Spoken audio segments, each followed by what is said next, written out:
Je gagnais 800 balles par mois, je me sentais comme une grosse merde, j'étais dépressif et j'étais tellement au plus bas que c'était soit j'y reste, soit je remonte. Et quand je remonte, je vais remonter fort.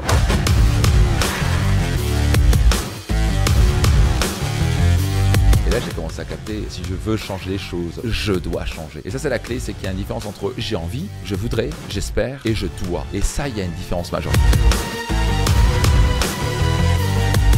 La douleur est obligatoire, la souffrance est optionnelle. Et j'ai commencé à parler différemment, littéralement en une minute. Bam, déclic. J'étais une autre personne. Je suis un homme d'affaires, je vais tout péter, il n'y a personne qui va m'arrêter. Et là, je suis devenu une machine de guerre et au bout de 3 ans, je gagnais 10 000 balles par mois. Et à l'âge de 30 ans, j'étais millionnaire. Salut Max. Salut Alec. Comment tu vas? Super. Bon, magnifique, ça me fait super plaisir de t'avoir ici. Bah écoute, moi aussi, c'est un plaisir. Génial. Donc, rapidement, je vais te présenter, même si la plupart des gens, je pense, t'ont déjà vu, te connaissent, t'ont vu en pub, t'ont vu en vidéo, t'ont vu peut-être en séminaire. Auteur best-seller, coach de renommée internationale, expert en stratégie de leadership et de réussite. On va d'ailleurs en parler aujourd'hui pas mal de la stratégie de leadership, de réussite également. Master coach, formateur avec Excellence Coaching Academic, ton programme qui permet de former des personnes à devenir coach d'excellence. Tu as accompagné plus de 150 000 personnes, majoritairement des entrepreneurs. C'est noté sur ton site. On le voit aussi parce que tu es très suivi sur les réseaux sociaux. Un des précurseurs des séminaires développement personnel en France. Tu as fait la une de différents magazines, dont le magazine Entreprendre en 2021. Tu es passé sur différentes chaînes télévision françaises, quasi toutes d'ailleurs, pour justement parler du coaching et de l'entrepreneuriat en général, du leadership. Donc ça me fait super plaisir que tu sois présent ici. Merci d'avoir répondu présent à cette invitation. Avec plaisir, ça va être fun. Je sais que tu es fort sollicité. J'ai tout de suite envie de rentrer dans le vif du sujet. Ça fait maintenant plus de 10 ans que tu évolues dans l'industrie du coaching. Parle-nous Max, avant tout ce succès, toute cette visibilité que tu as su créer, eh bien, ce qui a forgé la personne que tu es devenu aujourd'hui, qui était le Max avant le Max Piccinini qu'on connaît partout sur Internet, partout sur scène?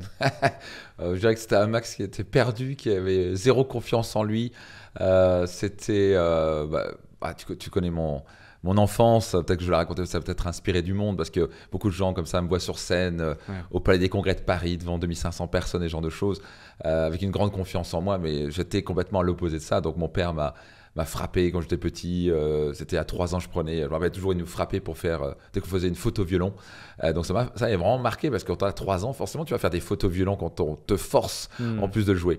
Et donc j'avais un grand manque d'estime personnelle, enfance vraiment pas facile, c'était des insultes tout le temps. Et donc moi, j'étais à un moment, dans ma vie, c'était horrible, quoi. Et donc ce qui a vraiment forgé ma destinée, ça a été le décès de mon père. Il est décédé quand j'avais 14 ans dans un accident de la route. Ça m'a mis un électrochoc. Et on va savoir que juste avant qu'il meure, c'était là où on commençait tout doucement, parce qu'il avait divorcé avec ma mère. Il avait trouvé une femme qui, elle, ne tolérait pas qu'elle entende qu'il frappe ses enfants. Donc tout doucement, je le voyais changer.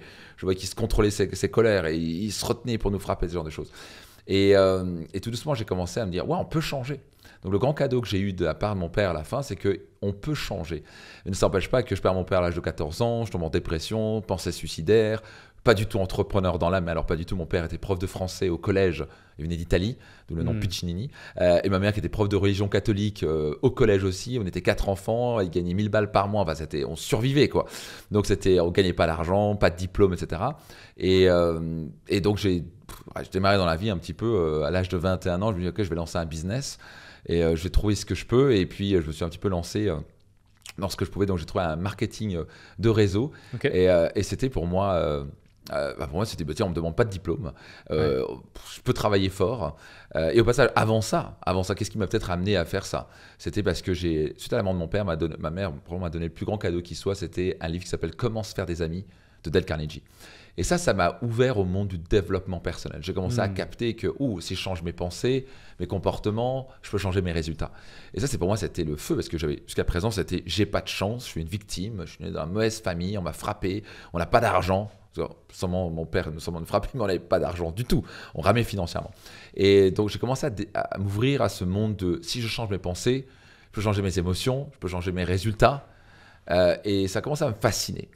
Et donc, à l'âge de 21 ans, je démarre dans le marketing de réseau qui me demandait, en gros, de faire des efforts et je les payais au juste mérite.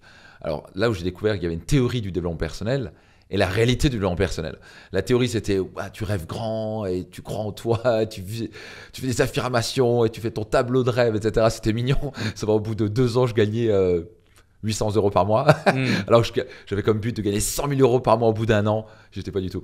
Et donc là, j'ai découvert qu'il y a une différence entre comprendre intellectuellement la confiance en soi et la construire. Il y a une différence entre, oui, il faut passer à l'action et passer à l'action. Ouais. Premier coup de fil que je devais faire, j'ai mis 2 jours et demi, j'ai bouffé au moins 4 tablettes de chocolat, j'avais toujours des bonnes excuses, je vais l'appeler, non, là il doit être au travail, non, il est en train de déjeuner, donc je l'appelle ce soir, et finalement ce soir je vais le déranger, il va plus trop bio. J'étais monsieur excuse, monsieur zéro confiance en moi, monsieur qui remettait tout à demain. Donc je viens de très très loin. Les gens ne comprennent pas en fait à quel point je viens de loin. Mais je dis souvent, c'est le pire des situations, c'est dans le no man's land. Quand ça va. Quand ça va, on est dans la merde parce que ça va. Donc on va se faire, ouais, j'ai un petit appartement, ouais, je gagne mes 2000 balles par mois, ça va. Moi j'étais vraiment, je gagnais 800 balles par mois, je n'étais même pas en survie, quoi. Je devais trouver une solution. J'avais zéro confiance en moi, j'étais tellement en mal-être à l'intérieur de moi, j'étais tellement au plus bas du bas qu'il n'y avait qu'une solution, c'était soit j'y reste, soit je remonte. Mais quand je remonte, je vais remonter fort. Et à un moment, j'ai juste eu, je me rappelle, je reviens d'un rendez-vous d'affaires. J'habitais à Furdenheim, à côté de l'Alsace. J'étais en Alsace, à quelques kilomètres de Strasbourg. Je vivais encore chez ma mère. J'avais 23 ans. Et je rentre dans un rendez-vous. J'avais des excuses, ça n'avait pas marché, bref. Et j'entends une conversation entre ma mère et ma sœur qui, en gros, fait, ouais, bon, son expérience entrepreneuriale, bon, il est mignon, mais il va retrouver un job comme tout le monde. Et ça m'a vraiment énervé. J'ai pété les plombs. Je suis parti dans ma chambre, j'ai claqué la porte. J'ai dit, putain, même personne ne croit en moi, même pas ma famille. Et là, j'ai commencé à capter que, bordel, peut-être que ma famille ne croit pas en moi parce que peut-être que moi, je ne crois pas en moi. Et là, j'ai commencé à capter, je revenais à la base du nom personnel. C'était Jim Rohn, qui est probablement un type plus grand dans le nom personnel, qui disait, si je veux changer les choses, je dois changer. Et là, j'ai vraiment compris pour la première fois la vraie profondeur de cette phrase, qui n'était pas juste intellectuellement, oui, je sais, il faut que je change. Il fallait vraiment que je change. Il fallait que je tue mes bordel d'excuses à 2 balles, quoi. Et là, ce jour-là, je suis passé du petit entrepreneur qui avait peur, qui avait zéro confiance en moi, qui n'avait pas de diplôme, parce que j'ai un bac plus 1 et une semaine au passage, et fier de l'être parce que je n'aurais pas continué, j'aurais encore appris des conneries qui ne servent à rien. Et d'un coup, je suis passé du zéro confiance en moi, j'ai peur de tout, je suis une grosse victime, à un homme d'affaires. Ce jour-là, j'ai dit, mais non, ça suffit, mais non, quitte à faire ces trucs, je vais réaliser mes bordel de rêve, et je vais y aller, je vais tout exploser, maintenant je suis un homme d'affaires. Et j'ai commencé à parler différemment, littéralement en 1 minute. C'était comme une sorte d'accumulation de marre d'en avoir marre. Déclic. Bam, déclic. Le déclic, absolument.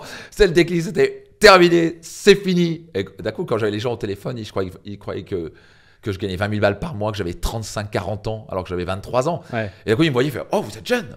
Ils ne s'attendaient pas à ça. Quand ils me voyaient physiquement après le coup de téléphone, ils disaient, wow, vous êtes mature. J'étais une autre personne. Et je pense que ça a été le plus grand changement pour moi. C'est un vrai changement d'identité du petit entrepreneur qui a peur de tout à je suis un homme d'affaires, je vais tout péter, il n'y a personne qui va m'arrêter et je m'en tape de ce que j'en pense de moi. Et là, je suis devenu une machine de guerre et au bout de 3 ans, je gagnais 10 000 balles par mois et à l'âge de 30 ans, j'étais millionnaire. Ce qui est, pour beaucoup, maintenant, c'est rien du tout, mais pour moi, c'était énorme de voir où je partais. Bien millionnaire à l'âge de 30 ans, c'était énorme. Et puis, par la suite, je démarrais ma carrière de coaching, mais ça, on pourra en parler tout à l'heure. Superbe. Ça me permet d'introduire parfaitement le deuxième sujet. Tu vois, je l'avais noté ici. Tu t'en parles sur ta chaîne YouTube, tu le mets sur ton site. C'est aussi l'intitulé, il me semble, ou en tout cas la promesse de certains de tes programmes, c'est « Devenez le leader de votre vie ». Et clairement, à ce moment-là de ta vie, tu as pris cette décision, tu as eu ce déclic et tu es devenu réellement le leader de ta vie, tu as changé littéralement d'identité. C'est quoi ce concept du coup et c'est quoi concrètement être un vrai leader selon ta perception, selon Max Piccinini? La première chose que je dirais, c'est est-ce que je suis un exemple pour les autres? Je pense qu'un leader, par définition, le mot leader, au passage, ça vient d'un mot, je crois, hindou-allemand, ce qui est vraiment bizarre. Der, c'est l'allemand, Li, c'est un indien, et c'est l'ouvreur de voie. Donc, c'est la personne qui ouvre la voie et qui est un exemple pour les autres. Pour moi, un excellent exemple, c'est est-ce que je suis un bon exemple pour mon fils, pour ma fille. Bientôt ma 2e fille qui est mon 3e enfant. Bref, je n'ai pas encore intégré ça. Ça arrive dans 3 mois, au moins on enregistre ce podcast. Félicitations. Merci beaucoup. Et donc, est-ce que je suis un leader? Est-ce que j'aime bien me regarder dans le miroir? Est-ce que j'aime ce que je vois? Et surtout, est-ce que je suis un exemple pour les autres? Donc, est-ce que je suis capable de couper mes excuses à 2 balles? Est-ce que je suis capable de dire, tout le monde sait que le sucre c'est mauvais, mais est-ce que je suis capable d'arrêter le sucre? Ça, c'est la vraie question. Il y a nombre de gens, encore une fois, c'est être capable de décider des choses inconfortables. Et je dirais, si on doit faire vraiment un résumé très simple d'un leader, c'est faire ce qui doit être fait. Bon, c'est pas est-ce que c'est confortable, est-ce que j'ai envie, est-ce que j'ai pas envie, c'est je fais ce qui doit être fait pour atteindre mes objectifs ou pour offrir le meilleur à ma famille ou pour amener cette entreprise au succès. C'est un leader, il n'y a pas d'excuse, c'est juste je vais faire ce qui doit être fait. Point barre. Je dirais que c'est la version simple du leader. Ok. Tu parlais d'un concept tout à l'heure qui est le concept de où est le cadeau. Tu en as parlé pour ton père, tu en as parlé pour ta mère, c'est quelque chose que tu enseignes, que tu partages. D'où justement tu as... Parce qu'après coup, aujourd'hui, avec toute l'expérience que tu as accumulée, les livres que tu as lus, les coachings que tu as fait, que tu as créés, les réflexions que tu as menées, les recherches peut-être que tu as menées sur l'humain, sur la psychologie, etc., c'est quelque chose d'évident que de changer ta perception du monde et des choses pour pouvoir en chercher une leçon ou quelque chose qui te fait grandir. Mais au moment où cela t'arrive, est-ce que tu as déjà cette réflexion de « Waouh, où est le cadeau? Je vais pouvoir grandir par rapport à ça » ou comment ça t'est venu? D'abord, il y a 3 niveaux d'apprentissage. Le Ouais. premier niveau d'apprentissage, c'est le comprendre intellectuellement. Par exemple, je sais que la cigarette est mauvaise. Ok. Mais là, le nombre de fumeurs qui veulent arrêter de fumer, qui ont conscience que c'est mauvais, ils vont pas forcément arrêter. Donc, le deuxième niveau d'apprentissage ou de maîtrise, c'est émotionnellement. Je ressens tellement la douleur de, ok, je comprends, je ressens, pas juste intellectuellement, je vais mourir d'un cancer. Je donne un mauvais exemple à mes enfants. Là, il y a le déclic émotionnel. Là, on n'est plus au niveau intellectuel, au niveau émotionnel. Et le troisième, c'est je l'ai maîtrisé, je le fais. J'ai arrêté de fumer, par exemple. Rappelle-moi la question. C'est au niveau de ce truc, où est le cadeau? Quand ça t'est venu et... Yes, donc, où est le cadeau? C'est pareil. D'abord, on comprend intellectuellement. C'est OK, on a une emmerde dans la vie. Pas vrai. C'est oh là, je sais pas trop quoi. Il y a un gros client qui vient de se barrer, ou je sais pas trop quoi. Il y a quelqu'un qui nous arrive, ou on est en plein milieu d'un podcast. Il y a des enfants qui arrivent, qui débarquent, qui crient comme des fous. OK, c'est la merde. Et qu'est-ce que tu fais? Et donc, intellectuellement, c'est oui. OK, déjà, on doit comprendre que bien, où est le cadeau? Il y a toujours un cadeau dans tout. Donc, encore une fois, c'est pas ce qui nous arrive qui compte, c'est comment on réagit à ce qui nous arrive. Quelle est l'interprétation de notre monde? Donc moi, j'ai une formule que j'ai appris par un de mes mentors qui s'appelle toujours pas ça, Jack Canfield, c'est E plus C égale R, que tu connais très bien. Que je connais très bien et que j'ai repris cette formule souvent parce qu'elle est tellement puissante. Elle est tellement puissante, bah ouais. Ouais. Donc événement, l'événement, on n'y peut rien. C'est le passé, et beaucoup de gens vont parler de « Ah, il m'a fait ceci, il m'a dit cela. Ah mon Dieu, ce client s'est barré. Oh, cette personne, j'ai recruté la mauvaise personne, il s'est foutu de ma gueule, machin. » C'est l'événement. Ça, on n'y peut rien. Et on passe trop d'énergie là-dessus. La vraie chose qu'on peut faire, c'est le C, c'est le choix, qui est aussi, que j'appelle souvent l'interprétation aussi. Quel est le choix qu'on fait suite à l'événement? Donc, E plus C égale R, R égale le résultat ou le ressenti. Si maintenant, je prends l'exemple de mon père est décédé quand j'avais 14 ans, bah, sur le coup, c'était l'événement. Et le choix que j'en ai fait, ou l'interprétation que j'en ai fait, c'était qu'est-ce qui m'arrive? Il se barre, ce con. Déjà, il n'a pas été cool avec moi, mais maintenant, il se barre quand j'ai besoin de lui, ou il commence à être enfin sympa avec moi. Etc. Donc le résultat, c'est que je me sentais comme une grosse merde, j'étais dépressif et quasi suicidaire. Donc c'était pas un bon choix. L'événement, réellement, dans la réalité, c'est ok, mon père est décédé. Alors c'est douloureux. Et je dis souvent, la douleur est obligatoire, mais la souffrance est optionnelle. Cette phrase est vraiment importante à comprendre, et ça c'est autant au niveau entrepreneurial que dans sa vie émotionnelle. Les emmerdes vont arriver. Fumer la moquette de la pensée positive, que tout va être magnifique, tout est merveilleux et qu'on attire que du positif, c'est du fucking bullshit. Il va y avoir des emmerdes, il va y avoir des problèmes, la vie fait partie de ça. Il y a des saisons différentes, et on va tous rentrer en hiver un jour, et l'hiver, c'est violent et c'est froid. Donc avoir des moments douloureux, on va les avoir, mais la question, c'est comment on réagit à ça. Donc soit on se dit « Ah mon Dieu, c'est la merde, qu'est-ce qui m'arrive, machin ?» On se comporte en victime. Soit on fait un choix de dire « Tiens, où est le cadeau dans tout ça? Quelle est la leçon que je peux en tirer ?» Donc d'abord, on comprend intellectuellement, et au fur et à mesure, on a tellement entendu peut-être dans mes séminaires, mes programmes, et on commence à faire une fois, et 2 fois, et moi, c'est un automatisme. Et je prends toujours un exemple d'un de mes clients qui, au passage, quand j'ai démarré avec eux, ils étaient dans mon mastermind. Ils ont commencé, ils faisaient 100 000 € de chiffre d'affaires. Ils sont dans l'équitation, ils sont maintenant leaders dans la formation équestre. Maintenant, ils sont à 1,2 million, donc ils ont quand même fait x12 en 3-4 ans. Pas dégueulasse. Mais je me rappelle toujours, il est tombé à cheval, donc c'est un grand maître dans le monde du cheval et l'équitation. Il est tombé à cheval, il s'est cassé le poignet. Et littéralement, dans la seconde qui a suivi, il a dit « Where is the fucking cadeau ?» Parce qu'il est australien. Et donc, c'est vrai qu'il avait intégré suffisamment. Il avait tellement entendu dans mes séminaires que il doit y avoir un cadeau là-dessus. En tout cas, c'est quoi le cadeau de se péter un poignet quand tu es monté à cheval? Et finalement, il a dit peut-être que c'est pour apprendre à me calmer. Peut-être que ça pour apprendre de la retour. Peut-être que je peux plus travailler sur mon business. Peut-être que je peux apprendre à mieux déléguer. Peut-être qu'il faut que j'arrête d'être constamment devant la caméra. Peut-être qu'il faut que je délègue à quelqu'un d'autre. Si on veut vraiment chercher un cadeau, il y a toujours un cadeau dans tout ça. Donc, par exemple, pour mon père, c'était une question que j'ai eue une fois. Je me dis, où est le cadeau d'en perdre son père? Alors, c'est un peu difficile. Mais quand j'ai cherché un petit peu, je me dis, waouh, si c'était pour apprendre la valeur de la vie, aussi jeune, il y a très peu de gens qui comprennent vraiment ce que c'est la mort. Et c'est pour ça qu'ils passent leur temps à gaspiller leur vie. La plupart des gens gaspillent leur vie et ils n'ont pas cet effet d'urgence. On voit beaucoup ça chez les entrepreneurs, ou les gens qui veulent se lancer en tant qu'entrepreneur, c'est « j'ai le temps ». Non, tu n'as pas le temps. Les gens, ils sont là, ils sont un petit peu en mode ouais, bah, ça fait juste 4 ans ou 7 ans qu'ils repoussent leur rêve d'être entrepreneur. On les connaît tous. Et moi, j'en étais comme ça pendant 3 ans. Oui, on verra un jour. Et un jour, ils se retrouvent, ils sont à 75 ans, 80 ans, ils meurent, les gars. Et donc, le temps passe tellement vite. Et quand moi, j'ai eu la chance, si on peut dire ça, de perdre mon père. Donc, bien sûr, c'est pas une chance, et c'est un cadeau. Je dois le tourner en cadeau, sinon, à quoi bon? Donc, je dis, OK, il doit y avoir un cadeau dans cette douleur, mais je ne vais pas la transformer en souffrance. Et pour moi, ça a été très vite comprendre à l'âge de 14 ans la valeur de la vie. Donc, c'est ce qui me donne une urgence de vivre, de comprendre très rapidement que bordel, la vie passe très très vite et que je me dois de maximiser ma vie. Il est hors de question pour moi de finir sur mon lit de mort en me disant ouais, c'était bien. Je veux dire, j'ai vécu la vie la plus extraordinaire qui soit. Point barre. Donc, maximiser ma vie, c'est vraiment ma maxime. Je m'appelle Max, donc ça m'aide bien. Mais c'est vraiment, il y a un cadeau dans tout. Donc, c'est vraiment quelque chose ça ne vient pas du jour au lendemain. C'est approfondir, la répétition, la mère, la maîtrise. Y arriver 1 fois, 2 fois, 3 fois, et au bout d'un moment, ça devient un automatisme chez nous. Où est le cadeau? Il y a un cadeau dans tout ça. Et on le retrouve très très vite. Ouais, je te rejoins. Et j'ai sensiblement eu la même réflexion lors du décès de mon père. Alors moi, c'était quand j'avais 18 ans. Mais effectivement, il y a eu un cadeau derrière ça. Et j'ai même dit inconsciemment, avant de comprendre et connaître ce concept, c'est une des plus belles choses qui me soit arrivée. Dans mon malheur, il y a eu des choses positives, effectivement. Et ça m'a donné cette niaque, cette envie et cette valeur de la vie. En parlant de niaque et de motivation, j'ai eu l'occasion à plusieurs reprises de participer à certains de tes séminaires. Je ne sais plus lesquels c'est, ou Destination Réussite. Voilà. Et en fait, ce que j'ai remarqué dans les séminaires, alors déjà, c'est super bien structuré, etc. Je ne suis pas là pour faire l'éloge de tes séminaires, mais j'aime dire quand c'est bien. Et c'est super bien fait. Et il y a vraiment une recherche, un professionnalisme, une maîtrise. Ça dure plusieurs jours. Il y a un besoin, je pense, d'énergie de ton côté qui est assez dingue. Donc pour ça, franchement, chapeau.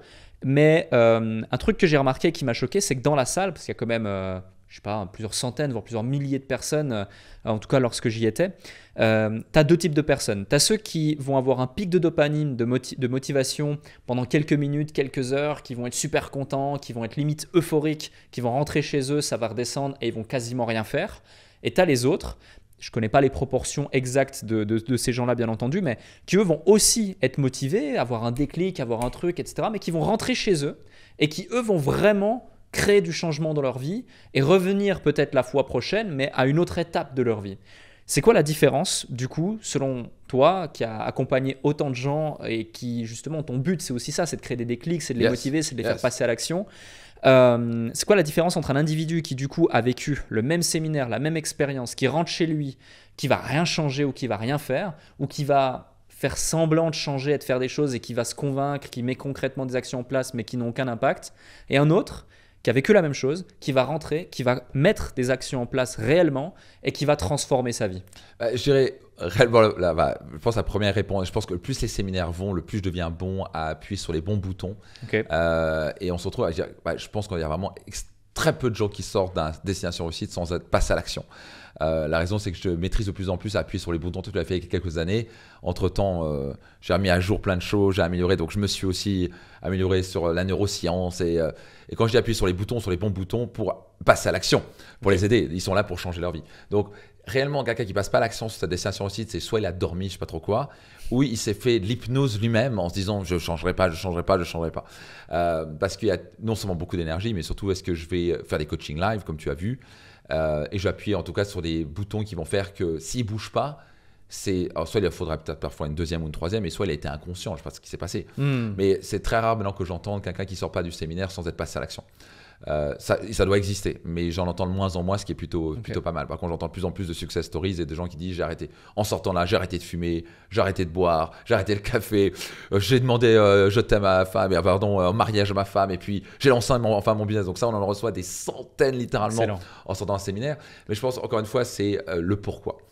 Et ça, c'est un de mes jobs dans le séminaire Destination Réussite, c'est d'amener un pourquoi tellement fort que la personne, ça devient impossible qu'elle ne bouge pas.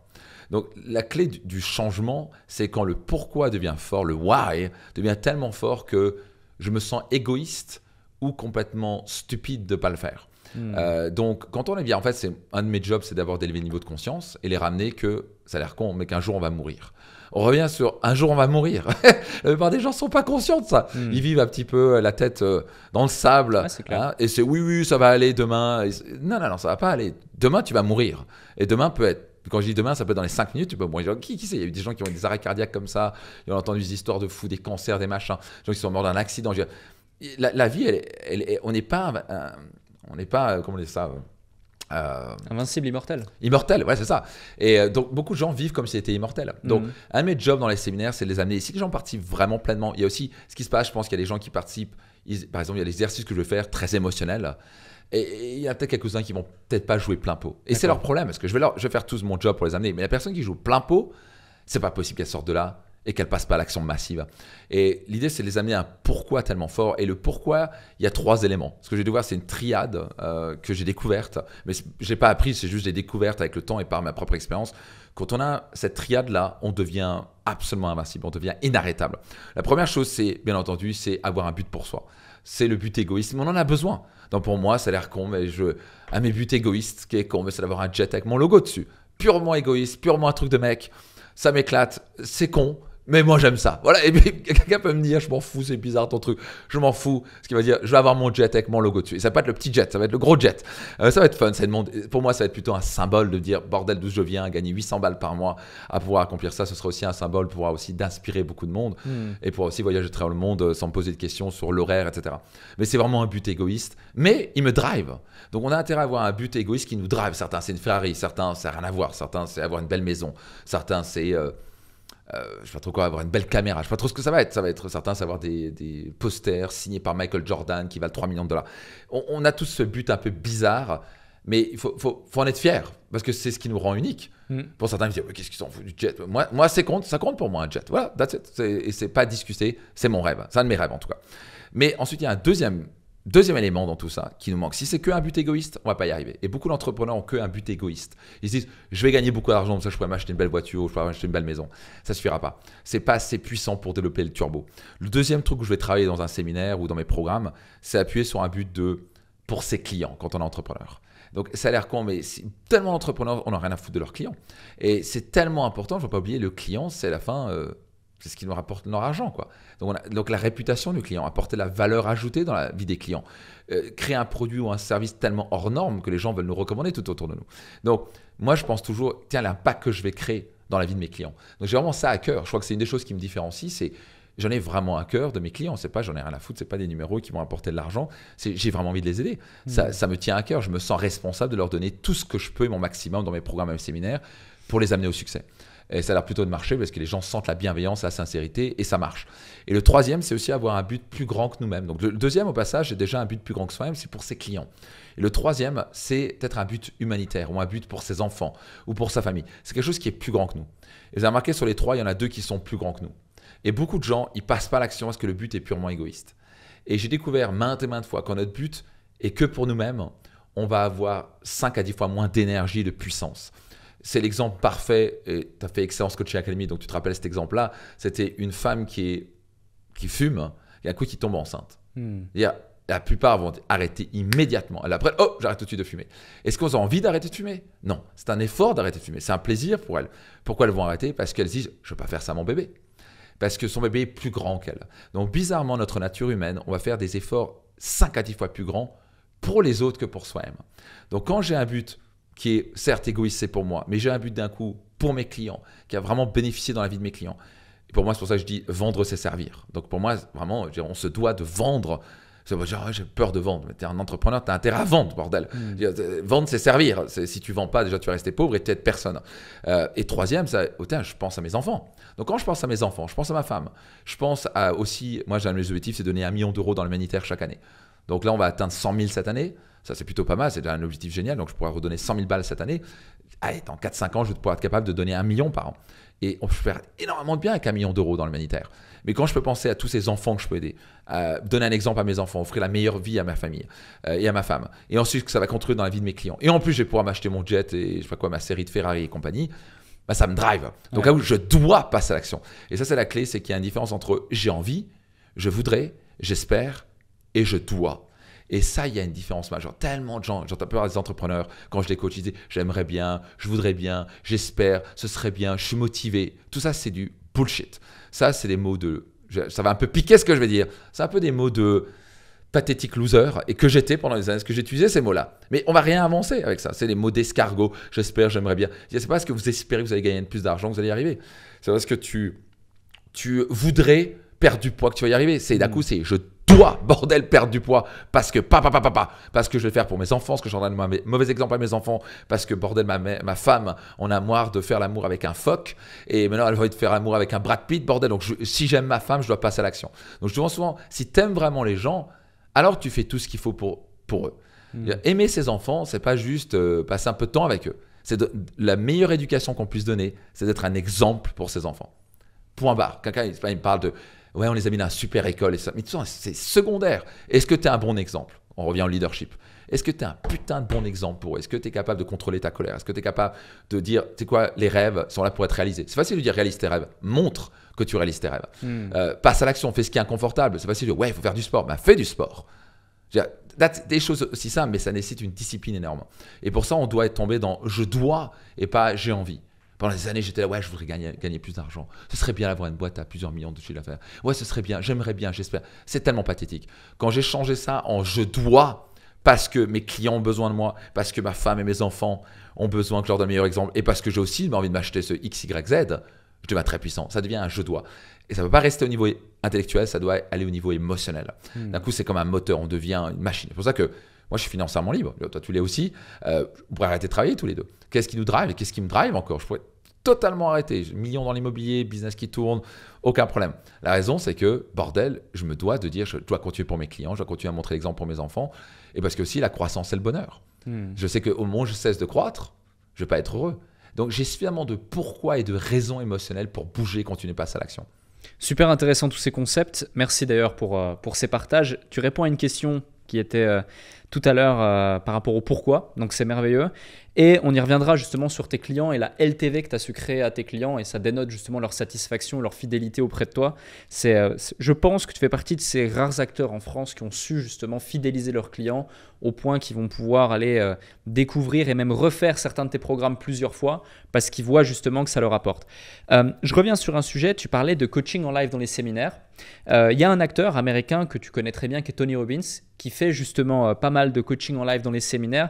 Il y a notamment un reportage sur Netflix, I'm Not Your Guru, dans lequel je t'ai vu apparaître.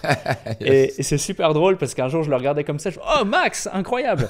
Et, bah ouais, je me forme. Exactement, tu as raison. Et justement, ma question c'est, qu'est-ce que tu penses de Tony Robbins et est-ce que tu as des coachs, des mentors, des exemples auprès desquels tu te formes ou auprès desquels tu grandis au quotidien encore aujourd'hui? Ah mon Dieu, mentor, j'ai entendu Ray Dalio qui est un des plus grands investisseurs de l'histoire qui est à la tête de Bridget Waters. Qui a écrit Principles, qui est un excellent bouquin. Extraordinaire. Mais qui, je sais pas, il pèse sa boîte, ça gère 180 milliards, comme ça. Et il y avait une question qui a été posée, c'est, ok, il y a deux catégories de personnes, des types entrepreneurs. Il y a le gars qui c'est, je vais me démerder tout seul, je n'ai pas besoin d'un mentor. Et ensuite, c'est les autres qui font appel au coach, au mentor. Et Ray Dalio, sans aucune hésitation, il fait, le premier groupe sont des bandes d'imbéciles. Mais comme il a dit, just bunch of stupid people. Tu vois, c'était à mourir de rire de voir ça parce que le mec, on parle d'un succès énorme. Faire appel en France, on a vraiment ce truc de mentorat. Je vois souvent ces chefs d'entreprise, il y a ce côté d'égo, de oh, je ne peux pas faire appel à un mentor. En fait, ils ont eu des mentors souvent, mais ils ne vont pas te le dire. Mais attends, tu as travaillé dans une boîte quand même, non? C'était qui le patron? Ah oui, bah, c'était ton mentor. Tu as appris ça, un mec comme ça. Mais on a souvent un problème d'égo, souvent chez les hommes, dans le monde francophone, c'est gérer super moi-même. C'est complètement stupide. C'est l'équivalent de vouloir dire je vais réinventer la roue par moi-même. C'est stupide. Va chercher la roue tout de suite, quoi. Je prends l'exemple parfait du labyrinthe. Ce serait stupide de tenter d'y arriver par soi-même, pas vrai? Il y a un guide qui directement t'amène dans le labyrinthe. Voilà, c'est la sortie, c'est par là. Bon, voilà, t'es sorti en 5 minutes par rapport à. T'as mis 4 jours, t'as plus rien à bouffer, à boire, t'es en train de t'énerver, est-ce que c'est de prouver quelque chose à quelqu'un? Tout le monde s'en fout. C'est le résultat qui compte. Donc, ne pas faire appel à un mentor, c'est littéralement être stupide. C'est littéralement un choix stupide. Encore une fois, un mentor qui a 20 ans d'expérience, qui a gagné déjà du temps, bah, on accède directement à ses process, ses systèmes, sa manière de penser et son réseau. Il lui dit tout de suite, fais ça, plutôt qu'essayer de réinventer la roue. Donc, le plus rapide, on passe l'étape de passer à un mentor. Et heureusement, j'ai passé ça très rapidement. J'ai vite compris qu'au bout de 2 ans et demi, quand je gagnais mon premier business, je gagnais 1000 balles par mois, même pas 800 balles par mois. Au bout de 2 ans et demi, je fais OK, maintenant c'est Max, mets ton ego de côté, sinon tu vas finir sous les ponts et tu vas faire appel à un mentor. Donc je suis ouvert, j'ai commencé à me dire ok, je vais écouter maintenant. Donc c'est une ouverture d'esprit, c'est aller chercher des mentors.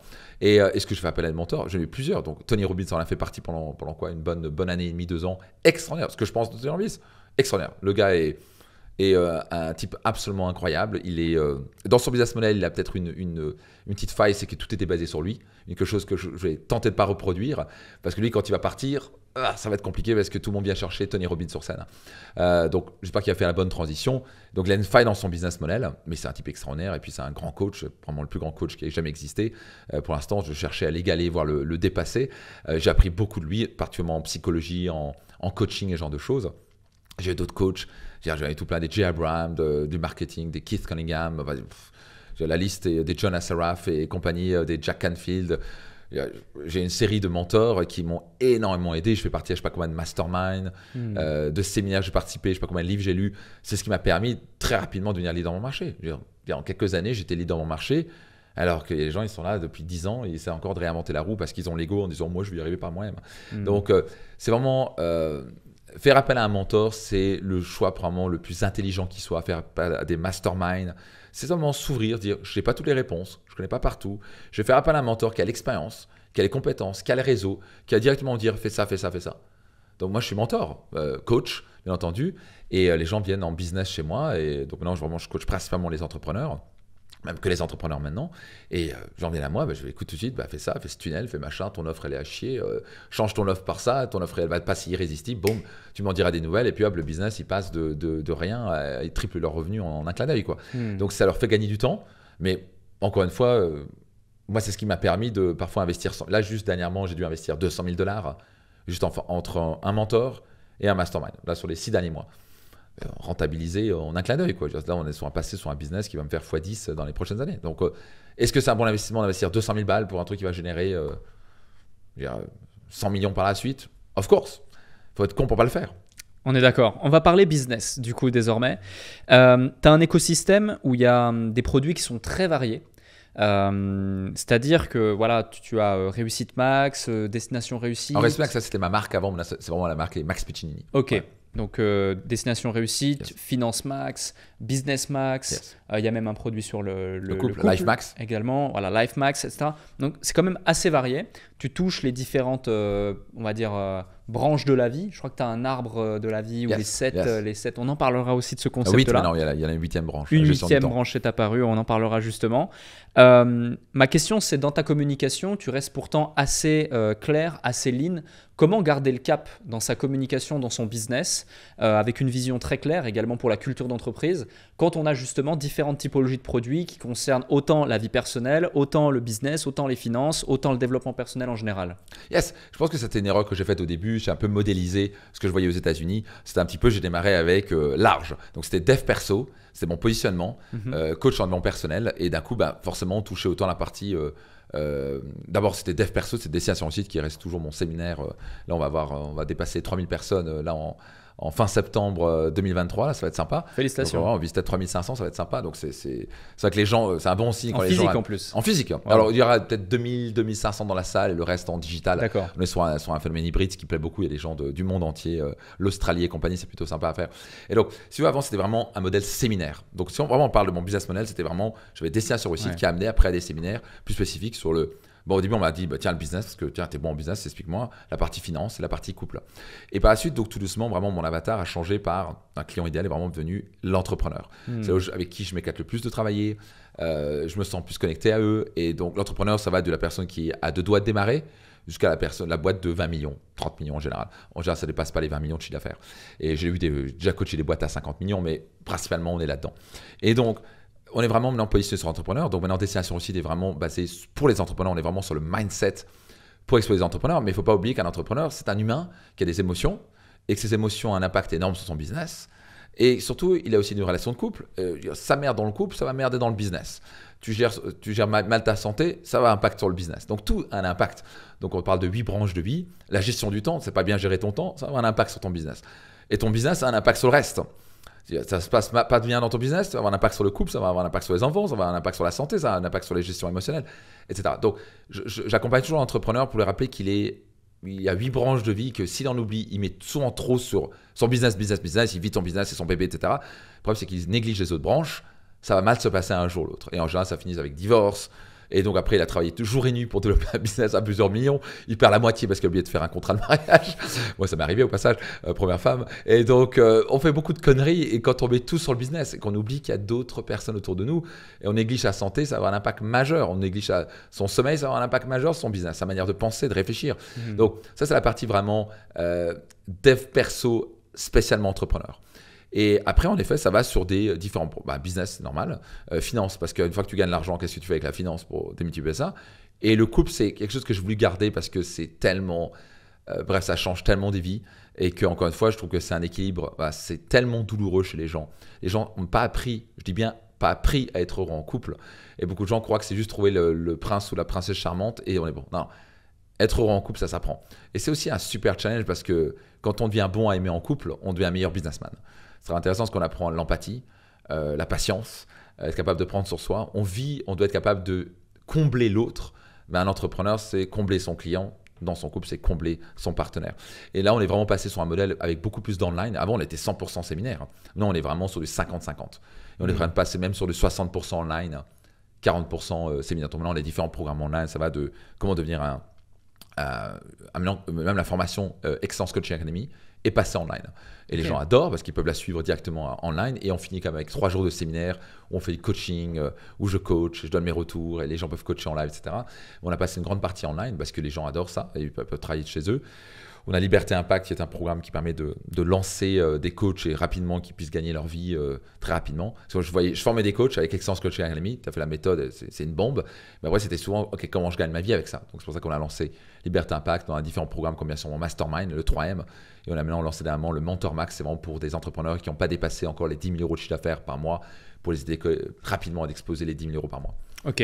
Donc il y a plein de produits en effet, mais ta question était comment on ne peut pas se perdre avec ça. Exact. Donc revenir sur un avatar, c'est une bonne question, excuse-moi, je suis un petit peu large. Donc c'est revenir sur un avatar, très clair.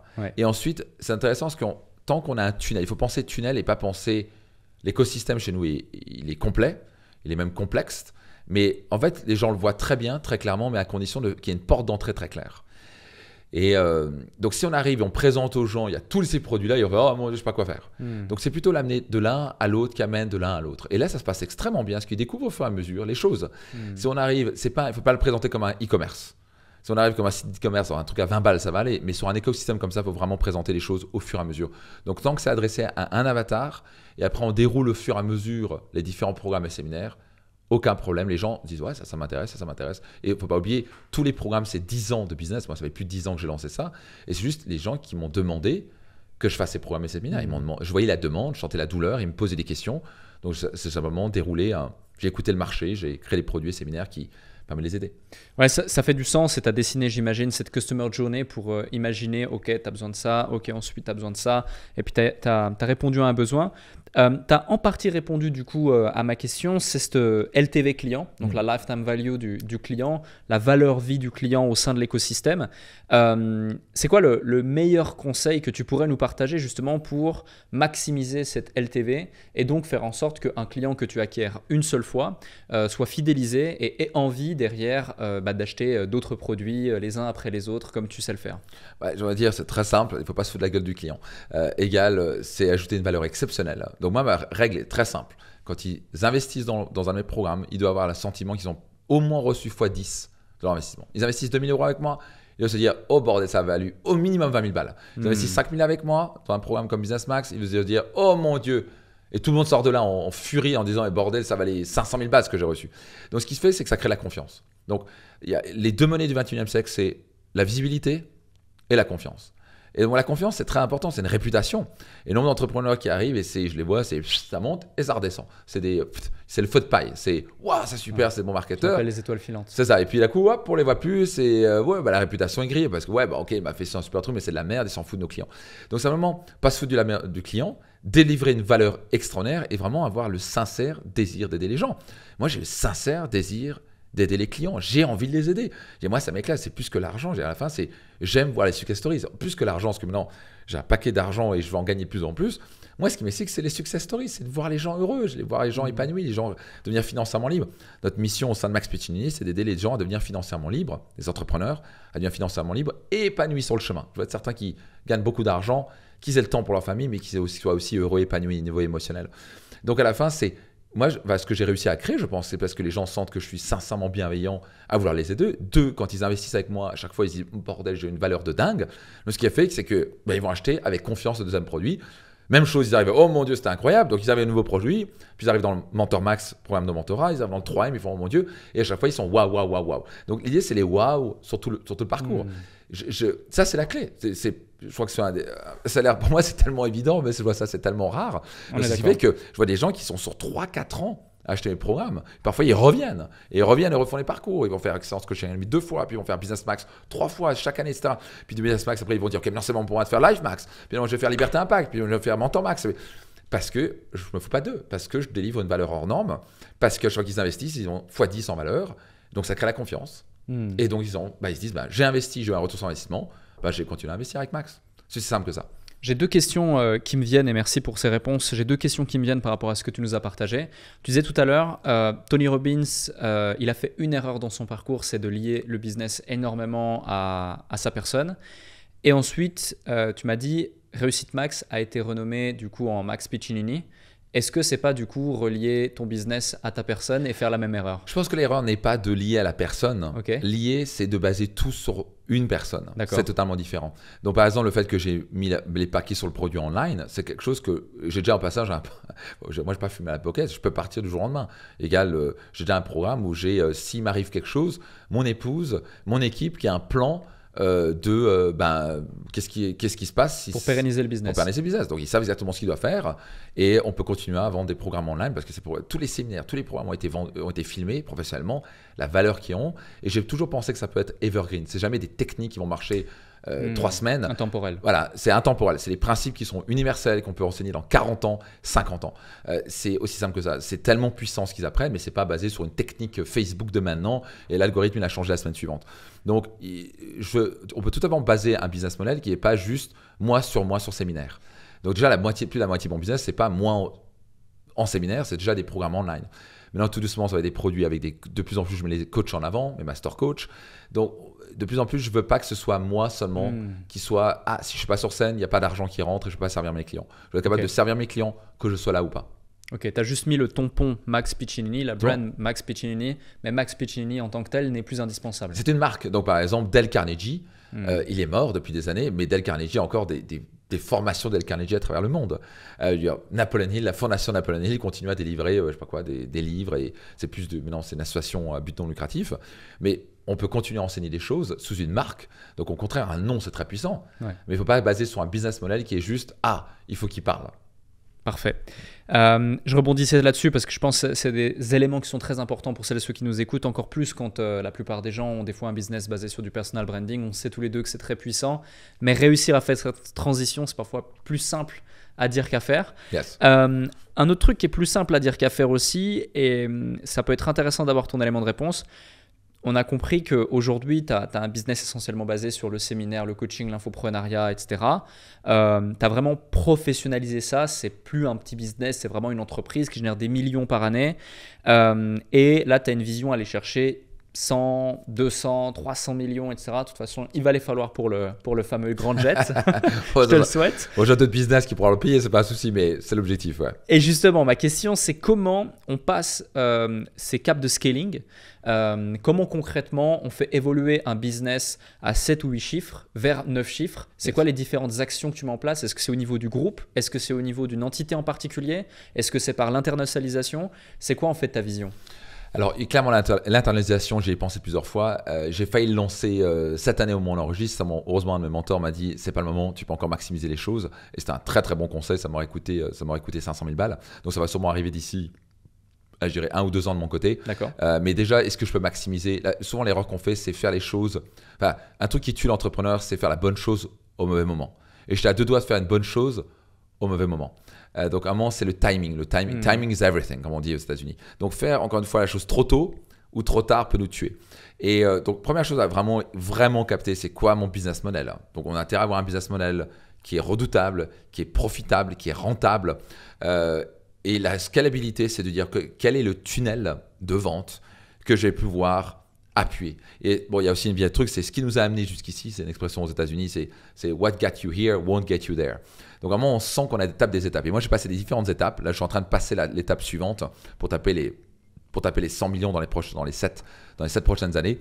Et donc, on est vraiment dans une situation où je sentais que là, bon, on était proche du 10 millions, mais là, je ne pourrais pas continuer à faire ça. Donc vraiment, ce qui nous a amené à un certain point ne nous amènera pas là où on veut aller. Donc vraiment, il faut être capable de se réinventer. Donc première chose à faire, c'est d'avoir une culture d'entreprise absolument au top. Donc je vais revenir sur le tunnel de vente. On croit que c'est que ça, mais c'est faux. La culture d'entreprise est vitale. C'est-à-dire qu'il nous faut absolument des valeurs très fortes dans l'entreprise, une vision très claire, une mission. On a passé beaucoup de temps dans mon mastermind. Je reviens juste de l'île Maurice avec mon mastermind. On a passé énormément de temps sur la culture d'entreprise. La culture d'entreprise permet de se libérer de son business. Si l'entrepreneur est dans l'opérationnel, il ne pourra pas scaler. C'est aussi simple que ça. Parce que d'un coup, quand il va scaler, ça va être de plus en plus de boulot pour lui et à un moment, il va péter les plombs. Donc, être capable, numéro 1, c'est étape 1, d'avoir une culture d'entreprise forte. Donc, de recruter des joueurs de Ligue A, des A-players, qui collent à des valeurs d'entreprise au top, avec une vision forte, avec une raison d'être très, très claire. Ce n'est pas du bullshit, ça doit être vraiment bien fait. Ça prend 6 mois, 1 an à te mettre en place. Une fois que ça, c'est en place, il faut mettre des process en place. Et ça, souvent, ça manque énormément. Moi, j'étais vraiment une bille en process. Donc, les process doivent être mappés, ils doivent être clairs. Tout le monde doit comprendre comment fonctionne l'entreprise, comment on génère du client. Une fois que le produit a été vendu, qu'est-ce qui se passe après avoir vendu le produit? Un onboarding d'un client, que ce soit un onboarding d'un partenaire d'équipe. Tout ça doit être processé, doit être clair. S'il n'y a pas ça, au moment où on va appuyer sur le scaling, ça va partir en cacahuète. Les fondations doivent être extrêmement fortes. Donc, je dirais, la première chose, c'est culture. Deuxième, c'est les process. Et troisième, c'est ensuite d'avoir un tunnel de vente qui doit être capable, avec un business model extrêmement rentable, permettre de scaler. Donc, scaler, c'est qu'on peut appuyer sur le moteur des pubs ou de partenaires, ou il faut mettre une équipe de vente en place. Il doit y avoir quelque chose qu'on peut générer énormément de trafic non-stop et avoir un truc qui peut continuer à croître non-stop. C'est pas jamais facile à faire, mais c'est là où les challenges, c'est là où c'est important de faire partie de mastermind, faire appel à des mentors, etc. permet de mettre en place cette machine qui est une véritable machine. Mais beaucoup de gens ils sont focalisés que sur la machine marketing, mais c'est la machine culture et équipe n'est pas en place et les process sont pas en place, le truc va s'écrouler littéralement en vol. D'où beaucoup d'entreprises qui meurent en pleine croissance. La plupart d'entreprises meurent en pleine croissance. Alors, un des éléments fondamentaux, bien sûr, toujours garder un œil sur son cash. Parce que quand on dit aux États-Unis, c'est la croissance coûte. Donc, quand on appuie sur l'accélérateur de pub et de partenaires, etc., ça va coûter de l'argent. Donc, on a intérêt à faire attention à son cash. Parce que quand on triple le coût des pubs, si on ne fait pas bien les choses, d'un coup les pubs, on sait très bien que Facebook, YouTube peut vite nous faire des changements d'un mois, voire d'une semaine, voire d'un jour à l'autre. Ça peut vite être ça peut vite tuer l'entreprise. Ouais. Donc, c'est plusieurs éléments qui doivent fonctionner, mais le tunnel de vente doit être vraiment bien foutu, le business model doit être vraiment bien foutu. Est-ce que ce truc est scalable?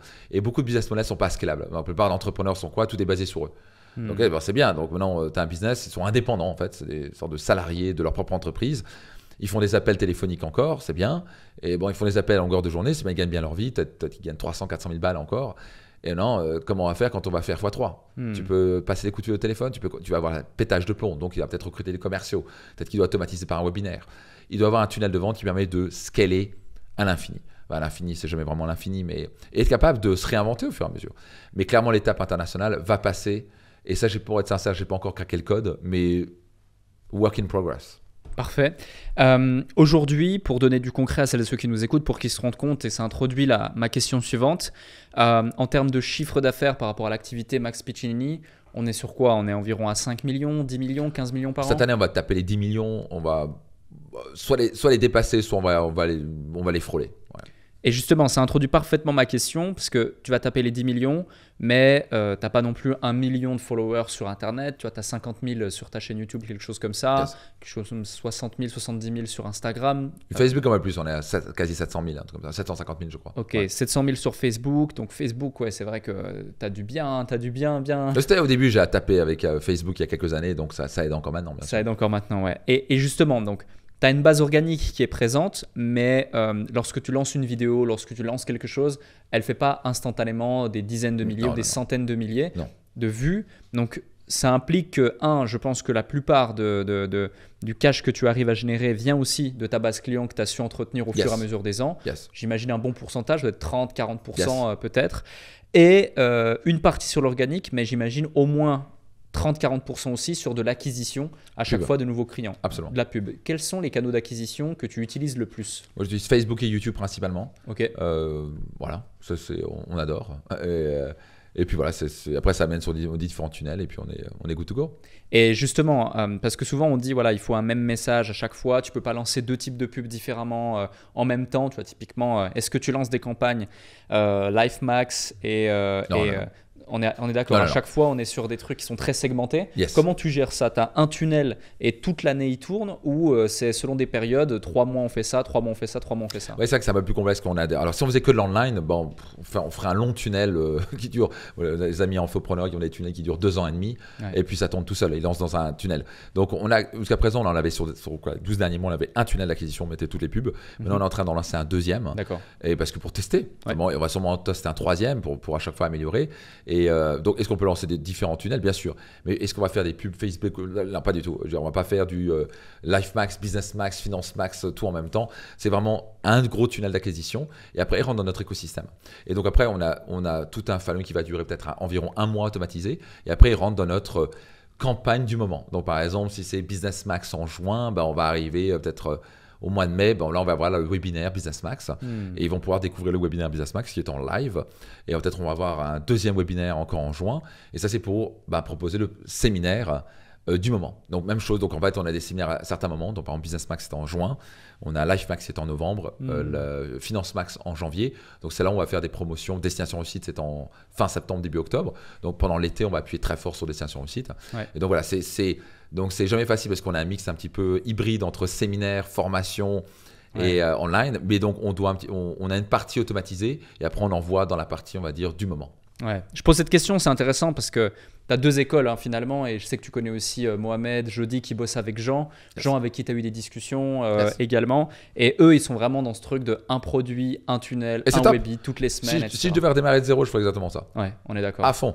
Et c'est maintenant ils ont un autre challenge et c'est pour ça qu'ils viennent vers moi, ils me posent plein de questions parce qu'ils disent t'as une sacrée LTV toi. Exactement. Donc, je fais bah oui, donc j'ai une sacrée LTV. Donc à un moment, la clé c'est comment on peut pénétrer avec un produit, un client, un tunnel, un truc d'acquisition, on l'expose avec ça. Mais à un moment, c'est un peu con parce qu'on a une base de clients, je sais pas quoi, de 5 000, 10 000 clients et puis c'est notre devoir de les servir. Donc maintenant, c'est créer un nouveau produit ou un nouveau programme 1 an ou 2 ans après. Donc si je dois tout redémarrer de zéro, et je donne ça comme conseil à tous mes clients, tu démarres avec une chose, Power of One.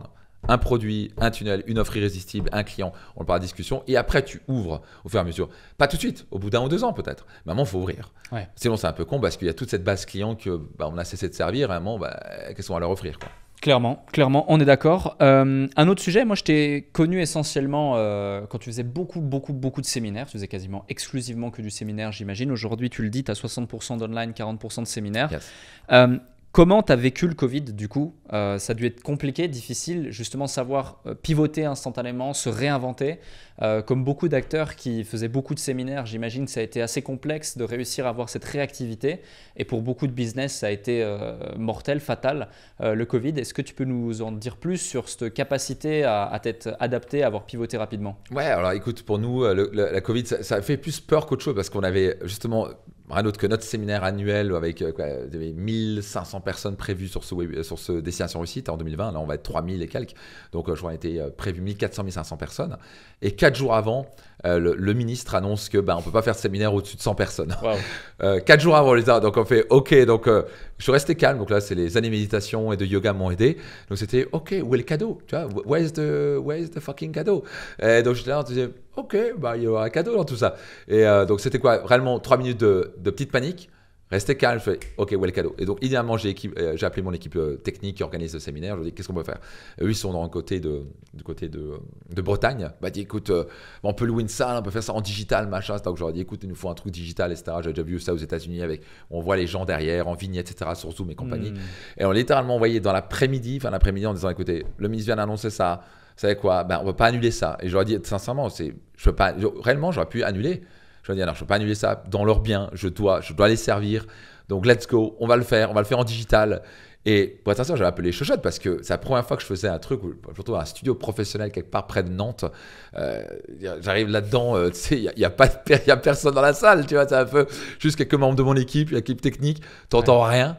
Tu sais, un peu le fumigène, les caméras, je me retrouve avec un grand écran, je vois quoi qui va faire 4 mètres de haut J'étais là, je fais mais c'est quoi ce truc, tu sais, c'est vrai que c'est un peu déroutant parce que c'est finalement un studio comme quand tu m'as invité à intervenir sur ton séminaire, là on était chez toi, tu t'es mis en place ce studio, c'est un peu un studio comme ça, un peu, beaucoup plus poussé, là on avait des caméras devant, les gros écrans, là c'était sur un truc plus professionnel qui n'était pas cheap non plus, mais ça n'a rien à voir avec bien sûr le Lac Centre Salle. Et il me dit voilà, il y a 3 caméras là, donc quand tu veux parler principalement tu t'adresses à cette caméra. Je dis ok, mais il n'y a personne derrière, tu sais. En plus c'était à 360 degrés, donc parfois je voulais parler à la caméra, parfois je me retournais parce que je devais voir les écrans qui étaient derrière moi. Enfin, c'était assez déroutant. Et par ça, je me dis, mais est-ce que les gens vont suivre, quoi? C'est un séminaire de 3 jours, quand même. Et à notre grand étonnement, les gens, mais ça n'a pas bronché. On voyait sur le nombre de Zoom, ça va être quoi, 1432, comme ça ne bougeait pas. On était là pendant 3 jours, c'était incroyable. Alors j'ai tout donné. Je ne peux pas me permettre de. Et je me suis dit, je dois les servir aussi. Ils paniquaient aussi, les gens. Je me dis, attends, là, je me suis dit, attends, arrête de penser à toi, pense aux autres. Ouais. Toi, c'est cool, mais eux, ils sont dans une situation, tu dois les aider, quoi.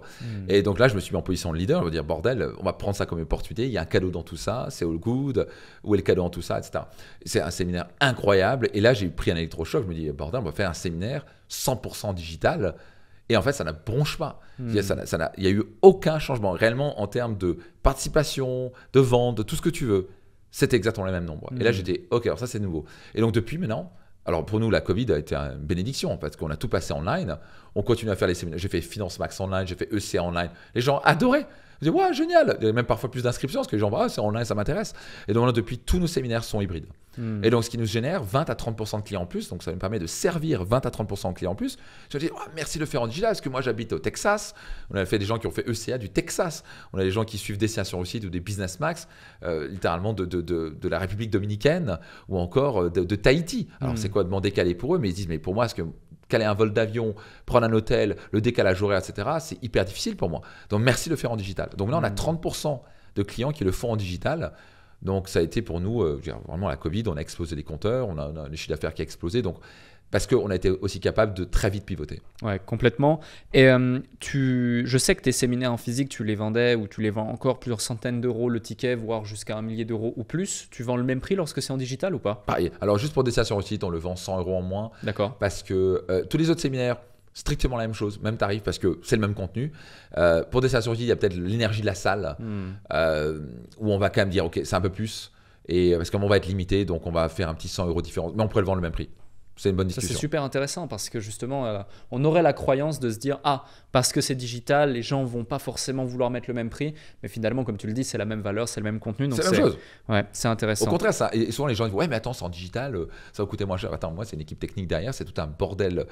On croit les gens, mais mettre un truc hybride, c'est compliqué. C'est plus facile. Tu n'es pas dans ton salon face à ton MacBook. Ah oui, une salle de séminaire, c'est facile. Je ne dirais pas que c'est facile, tu as la sono, voilà, bingo, tu as ton micro terminé. Là, il faut éviter quand les gens veulent parler sur Zoom pour éviter que ça passe en écho. En écho et tout le bordel. C'est une complication technique. Donc non, ça coûte de l'argent de faire ça. Et au contraire, on dit, vous n'êtes pas déplacé, on vous permet d'économiser des frais de déplacement.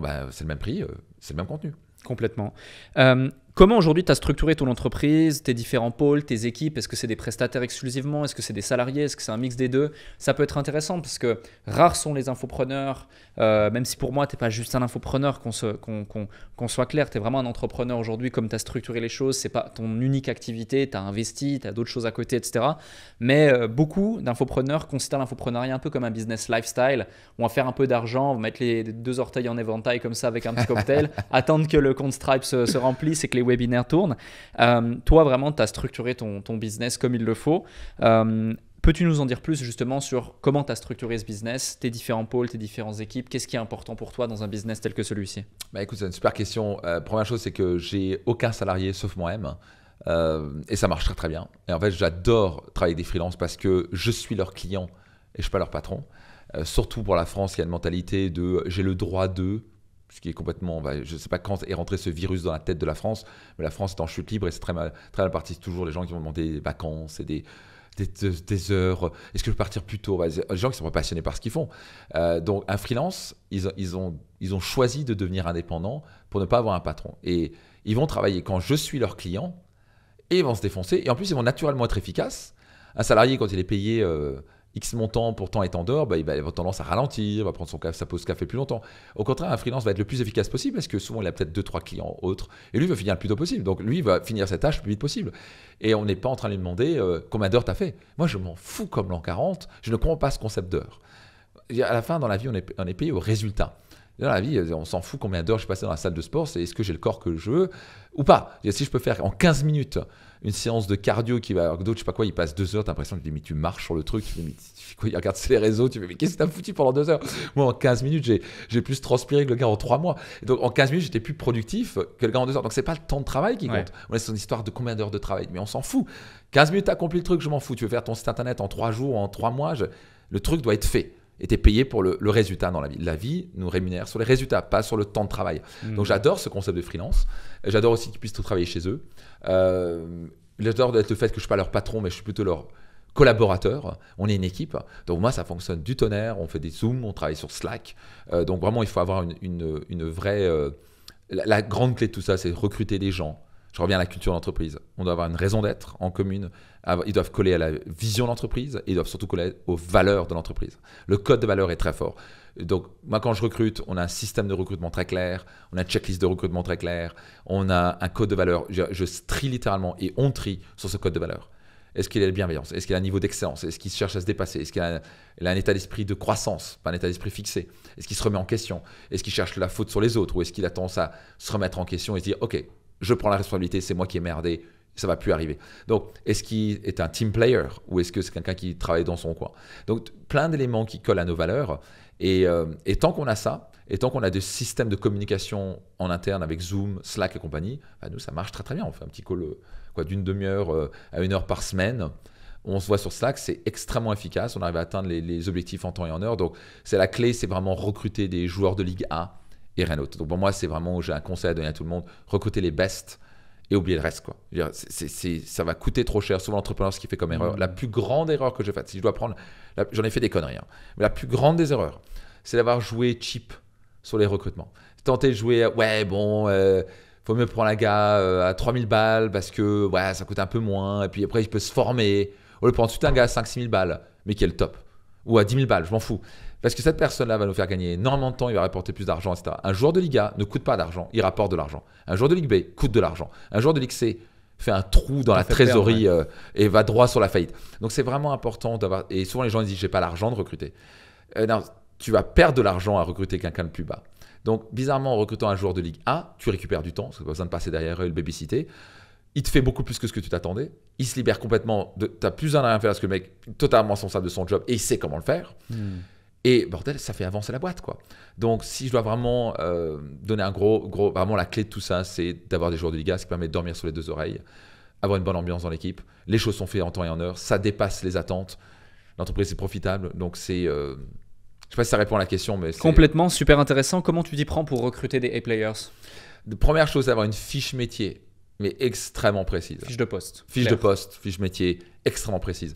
J'ai une membre de mon mastermind à moi qui a fait « Ouais, je cherche un directeur commercial, machin. » Je fais « On voit ta fiche de poste. » Tu vois, « Oui, mais alors, elle m'a envoyé une fiche de poste. » Je fais « Non, c'est pas une fiche de poste, ça, c'est une sorte de descriptif à moi. Je veux un truc précis. » Et ça, je le faisais pour qu'elle puisse faire l'effort et la discipline de créer la clarté de ce qu'elle veut. Parce que bizarrement, une fois qu'on est clair sur qui on veut, donc ça va là-dedans des valeurs, il faut là-dedans des KPI, il faut là-dedans un standard exact. C'est pas je cherche un directeur commercial, je sais pas quoi, ou un directeur marketing qui va... Non, spécialisé dans quoi? Qu'est-ce qu'il a accompli déjà?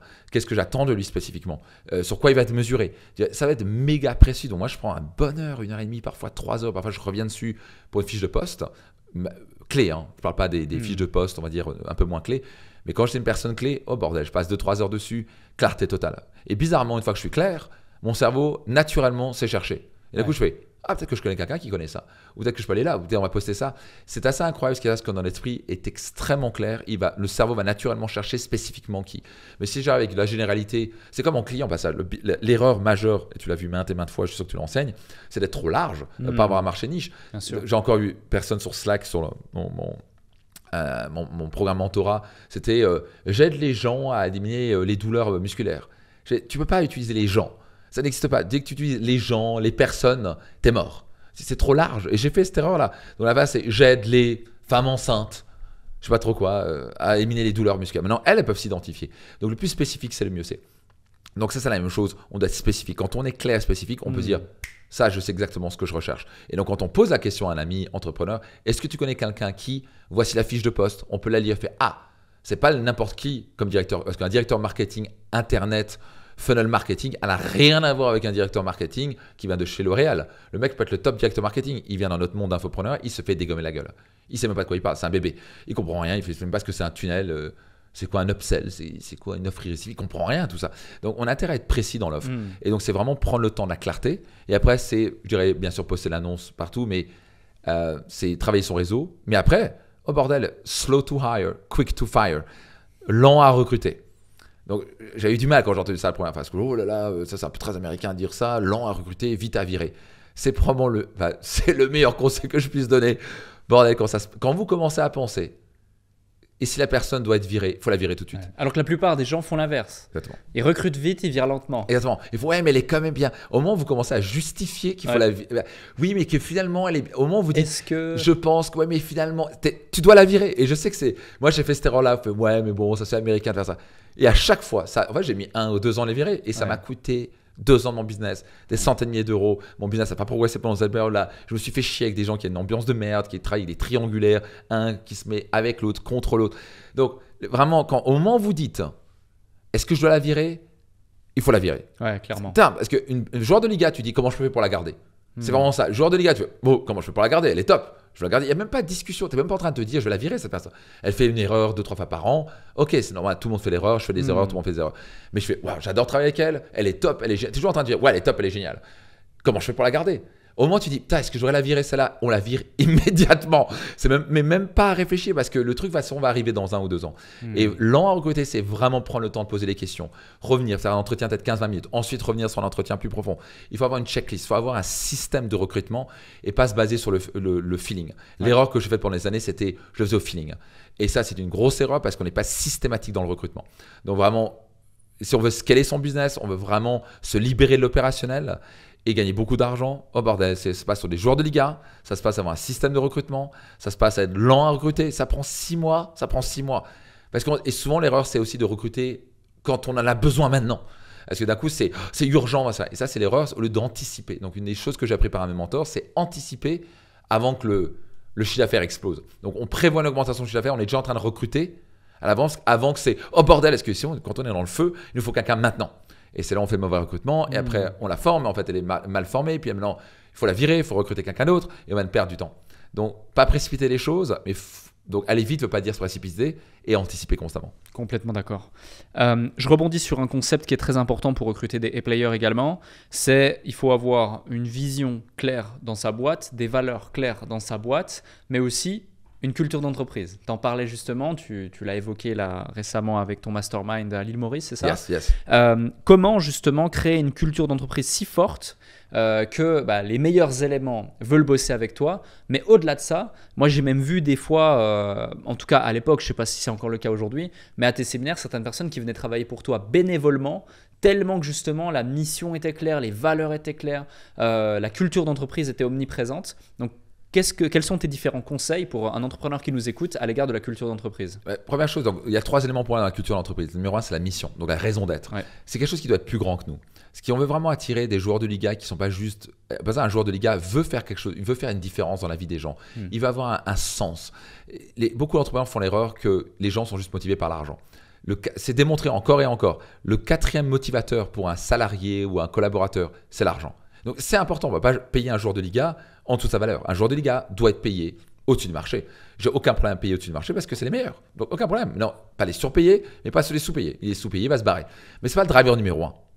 Le driver numéro 1, bizarrement, c'est le sens.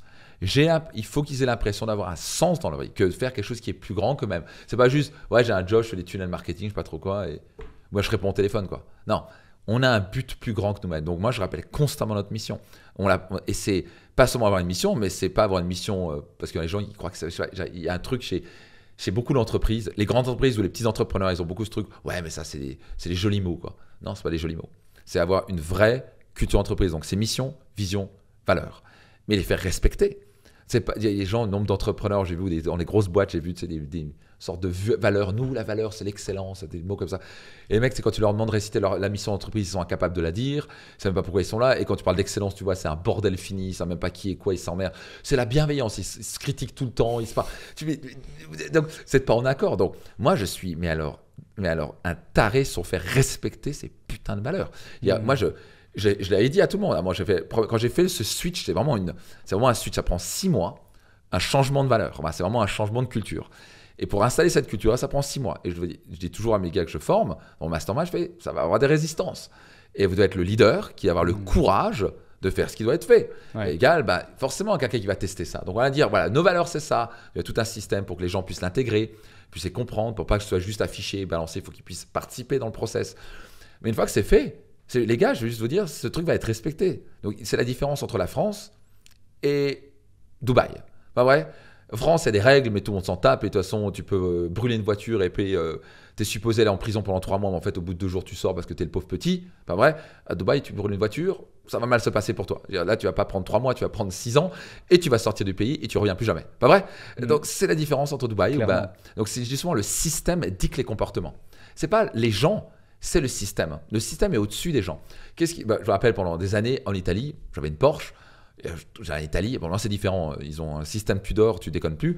Mais avant, l'Italie, c'était viva la Ferrari. On pouvait rouler à 300 à l'heure. Tout le monde s'en foutait. Il n'y a pas de radar. Et limite, moi je faisais pas ça, mais les gars, les flics derrière, ils n'avaient pas à suivre. Donc maintenant, c'est différent. C'est très sérieux. Mais bon, tu pourrais le rouler, il n'y a pas de problème. Tu arrives en Suisse. Toi, tu habitais en Suisse. J'habitais en Suisse pendant des années. Bizarrement, le même gars, il se met à 120. Pourquoi ? Parce que tu vas te faire flasher et ça va pas être 50 balles, ça va être 300 balles à chaque fois et tu vas te les taper tous les kilomètres. Donc, c'est la même personne avec la même voiture, mais parce qu'en Italie, on s'en fout. En Suisse, on s'en fout pas. Donc, c'est faire respecter ces putains de valeurs. Donc, moi, quand je parle de bienveillance, la personne n'est pas bienveillant. Il va m'avoir par Zoom et je veux dire, tu reproduis une conversation comme ça. J'ai 2 gars dans mon équipe, ils sont pas comme du poisson pourri. J'ai jamais eu ça. Je lui dis, okay, je vais le virer. Donc finalement, c'est quand même 2 très bons éléments. Je fais, écoutez, les gars, vous êtes 2 adultes. Vous refaites ça une seule fois, je vous vire tous les 2. Et c'est des très bons éléments. Mais j'hésite pas. Et les gars, ils savent que je déconne pas. Et quand j'ai fait ça, cette première installation, il y a peut-être 4-5 ans, installation de la culture, et je leur ai dit, les gars, je vais faire respecter ce truc-là. Forcément, il y a des gens qui vont tester, quoi. Et il a été viré direct. Et donc, qu'est-ce qui s'est passé ? C'est OK, le Max, il rigole pas, quoi. Ce truc est sérieux, quoi. Donc, est-ce que c'est une différence entre nos valeurs et machin, et puis après, personne ne les respecte. Souvent, l'entrepreneur n'a pas le courage, et ça, c'est le leadership, c'est la partie émotionnelle, de faire respecter ses valeurs. Ouais, machin, ouais, bon, elle est quand même gentille, mais c'est pas grave, machin. Donc, qu'est-ce qui se passe dans le joueur de Liga ? Il voit en fait que ses valeurs sont pas respectées. Donc, finalement, je peux me comporter comme la merde, donc je vais me barrer parce que ici, c'est des rigolos. Et donc, le joueur de Liga va partir, et là, on va se retrouver avec que des joueurs de Ligue B. L'entreprise va faire faillite ou elle va juste survivre. Donc, c'est vraiment important d'avoir une vision très claire. Une mission, déjà, c'est quelque chose qui est plus grand que nous-mêmes, qui ne peut pas être juste à but financier. Une vision très claire, on va où ? Un joueur de Liga, les joueurs de Liga, toute l'équipe doit être dirigée dans une vision précise. On va là, on va voir tel chiffre d'affaires ou tel bénéfice et des top nombre de clients, on doit savoir où on va. Sinon, c'est comme un bateau sans gouvernail, ça va mal se passer, on va finir au crash. Et finalement, les valeurs, voici ce qu'elles sont. Et au passage, ce n'est pas quelque chose qui est fait en brainstorming. C'est le leader de l'entreprise qui vient avec ça. C'est le rôle du chef d'entreprise de venir avec la vision, la mission et les valeurs. C'est pas un brainstorming entre les amis quelles sont nos valeurs ? Non, ça ça va un peu, ça te plaît pas quand je dis ça, mais c'est réel. Être un entrepreneur et une entreprise, c'est une monarchie. Ce n'est pas une démocratie. Maintenant, on peut être un bon monarque. En Dubaï, c'est un très bon monarque. Je pense qu'ils font un super job, même probablement des meilleurs monarques qui aient jamais existé. On espère que le monarque va rester à faire un bon job. Mais si le monarque tourne mal, ça peut mal se passer. Donc, si on fait un bon job, tout le monde est heureux, tout le monde est content et les clients sont servis et l'entreprise se passe bien, on a un mauvais monarque, ça va finir très très mal. Donc, et on peut respecter les gens, on le fait avec des belles valeurs, etc. Mais ce n'est pas les valeurs de l'entreprise, c'est pas quelqu'un qui dit « Ah, moi je veux rajouter cette valeur-là ». C'est pas le salarié qui va faire « Ah, mais moi je veux changer la vision ». C'est pas ton job. Toi, c'est d'exécuter la vision. On est ensemble là-dedans. Donc, il y a un capitaine qui dit « On va là ». Il y a un capitaine qui dit « Voici nos valeurs, voici comment on va se comporter à bord. Voici où on va et voici pourquoi on fait ce qu'on fait ». That's it. Et on doit faire respecter ça coûte que coûte. Parfait. Merci pour ces éléments. Je pense qu'on a vraiment pu creuser énormément sur la partie business. Maintenant, on va revenir à ton expertise de base, qui est quand même le dev perso, où tu as pu travailler ça des années, des années, des années. Tu le travailles encore aujourd'hui et c'est ce qui gravite aussi autour de l'entrepreneur. La plupart des entrepreneurs en devenir ou même des entrepreneurs déjà lancés, ils ont un vrai problème avec les croyances limitantes. Comment casser, éradiquer ou briser justement ces croyances limitantes selon toi? Ou est-ce qu'il y a un truc, il y a une méthode, il y a une stratégie que tu aimerais partager à ceux qui sont là et qui nous écoutent et qui peuvent mettre en application directement après l'épisode? Super. La première chose, c'est avance, parce que je vais donner la technique elle est dans mon livre, Réussite Maximum, et je la donne. On fait ça en live lors de mon séminaire Destination Réussite, tu y étais, donc tu sais. Et puis les gens, c'est redoutablement efficace. Non, l'idée, c'est la première chose, c'est prendre comme priorité son développement personnel. C'est-à-dire qu'on a beaucoup d'entrepreneurs, c'est ouais, le développement personnel, c'est pas important, c'est du style ça. Non, mais if you don't change, nothing change. Donc si tu ne changes pas, rien ne change. Je dis souvent, l'entrepreneur, son niveau de développement personnel va directement refléter son niveau dans son entreprise. Ses résultats sont directement liés à son niveau à lui. Si lui pense petit, comment son entreprise peut grandir? C'est impossible. Si lui a des croyances limitantes, il ne peut pas avancer. Donc il doit prendre comme priorité majeure son développement personnel. C'est l'acte le plus intelligent qui soit. Devenir meilleur, devenir plus courageux, penser plus grand. Ça, c'est un vrai travail, c'est un vrai développement personnel. Donc, quelqu'un me dit, ouais, j'ai une croyance limitante, je vais la faire. Non, tu dois prendre ça comme une priorité majeure. C'est un truc où tu vas en faire des programmes, des séminaires, faire appel à un coach, travailler sur tes putains de croyances. 80% de la réussite, c'est notre mindset. On le sait très bien. Donc, nombre de choses qu'on sait qu'on doit faire, mais on ne le fait pas. Donc, beaucoup de gens savent les choses, mais ils ne le font pas. On revient à la cigarette, je sais qu'il faut arrêter de fumer, mais j'arrête pas. Donc, il y a un problème. Je sais que le sucre est mauvais, mais je continue à prendre du tiramisu. Oui, mais tu ne maîtrises pas ton mindset. Le mindset, c'est 80% du succès. Et donc, pour donner une technique vraiment très simple, mais il faut vraiment faire. Et pour ça, il faut avoir un pourquoi fort. Donc, souvent, ce que j'ai appris, c'est jamais un élément. Faire péter une croyance limitante, il faut un pourquoi fort. Pourquoi je dois faire péter cette croyance? Donc d'abord, il faut un pourquoi fort, d'où cette triangulaire que j'ai parlé, cette triade, d'avoir un but égoïste, d'avoir un but plus grand que soi-même pour ses clients et aussi pour sa famille ou un but humanitaire. Donc voici pourquoi je vais se faire de l'on personnel et plus tolérer ces croyances limitantes. Croyances limitantes, c'est vraiment une limite qu'on se met dans la tête du style je ne peux pas gagner 10 000 € par mois, par exemple. Ou je ne peux pas, souvent une croyance limitante, c'est une croyance conflictuelle du style je ne peux pas développer une entreprise à succès et être un père de famille ou une mère de famille au top. C'est faux parce qu'on peut le faire les deux. Et j'en fais un exemple, on peut y arriver. C'est pas facile, mais on peut y arriver. Donc, croyance limitante numéro 1, c'est l'identifier. C'est-à-dire qu'on, mais d'abord, il faut l'identifier clairement. Donc, il faut être conscient. C'est une prise de conscience de dire ah, qu'est-ce que je me dis là? Donc, c'est là où le coaching ou faire appel à un séminaire peut être très puissant parce que d'un coup, on se pose pendant 3 jours ou avec un coach, on fait t'as remarqué que t'as dit ça? Donc, par exemple, je dis t'as remarqué que t'as dit essayer là? Je fais quoi? J'ai dit essayer? Do or do not, but there's no try. Soit tu essayes, soit tu. Mais ça n'existe pas essayer pour réussir. C'est toi tu fais, soit tu fais pas. Donc le fait d'avoir un coach qui me dit, tu sais que tu as dit essayer. Tu sais que tu as dit, tu ne pouvais pas gagner 10 000 balles par mois. Tu sais que tu es en train de chercher des excuses. Ah, j'ai pas remarqué ça. Souvent, on est tellement automatisme. Et on entend ça à la radio tout le temps. On répète ça depuis l'âge de 3 ans. Les excuses de papa, maman, les excuses des profs. On a vu ça dans les films. J'y arrive pas, je suis nul, j'y arrive pas. On se rend même pas compte qu'on le dit. Donc la première chose, c'est identifier. Donc c'est la prise de conscience. Tout commence par une prise de conscience. Étape 2, ça c'est très important. Beaucoup de gens oublient ça. Beaucoup de gens essaient directement de. Donc ça c'est. Donc, identifier, avant je parle de ça, c'est identifier le disque. Donc tu as entendu ça avec Science Coaching Academy, il y a un disque qui tourne. C'est la croyance limitante. J'y arriverai pas, je suis nul, je ne pourrais pas gagner 10 000 balles par mois, par exemple. Ça tourne non-stop. Mais souvent, l'erreur qu'on fait une fois que l'on l'a identifié, c'est essayer de remplacer le disque directement. Et je dis souvent, le cerveau marche toujours parce qu'il connaît le plus. Donc, s'il a la vieille musique pourrie qui tourne depuis 20 ans, qui fait « je suis nul, j'y arriverai jamais à gagner 10 000 balles par mois », et on essaie de remplacer par la méthode Coué, directement en disant « je vais gagner 10 000 balles par mois », le cerveau va faire « non ». Parce que la musique est beaucoup plus forte, il la connaît mieux et il va toujours rejeter ce qu'il ne connaît pas. Parce que tout changement dans le cerveau est un potentiel menace. Donc l'étape 2 est très importante et c'est ce qui fait la différence, ce qu'on fait dans les séminaires, entre essayer de remplacer ton disque et changer sa croyance en 10 ans par rapport à quelques minutes. Ou allez, on va cesser une à 2 journées, maximum 30 jours. Il faut rayer son disque, ça c'est l'étape 2. Donc rayer son disque, ça veut dire quoi? C'est casser le schéma. Donc une chose qu'on fait dans mes séminaires, c'est des choses assez rigolotes. On va faire par exemple, on va répéter une phrase comme une croyance limitante en faisant le singe. Ou moi, quand je fais un coaching, je vais faire, et tu as appris ça, on va casser le schéma en live, je vais parler d'un truc qui n'a rien à voir. On va faire quelque chose de surprenant pour que le cerveau, les connexions neuronales fassent « Oh, c'est nouveau ce truc ».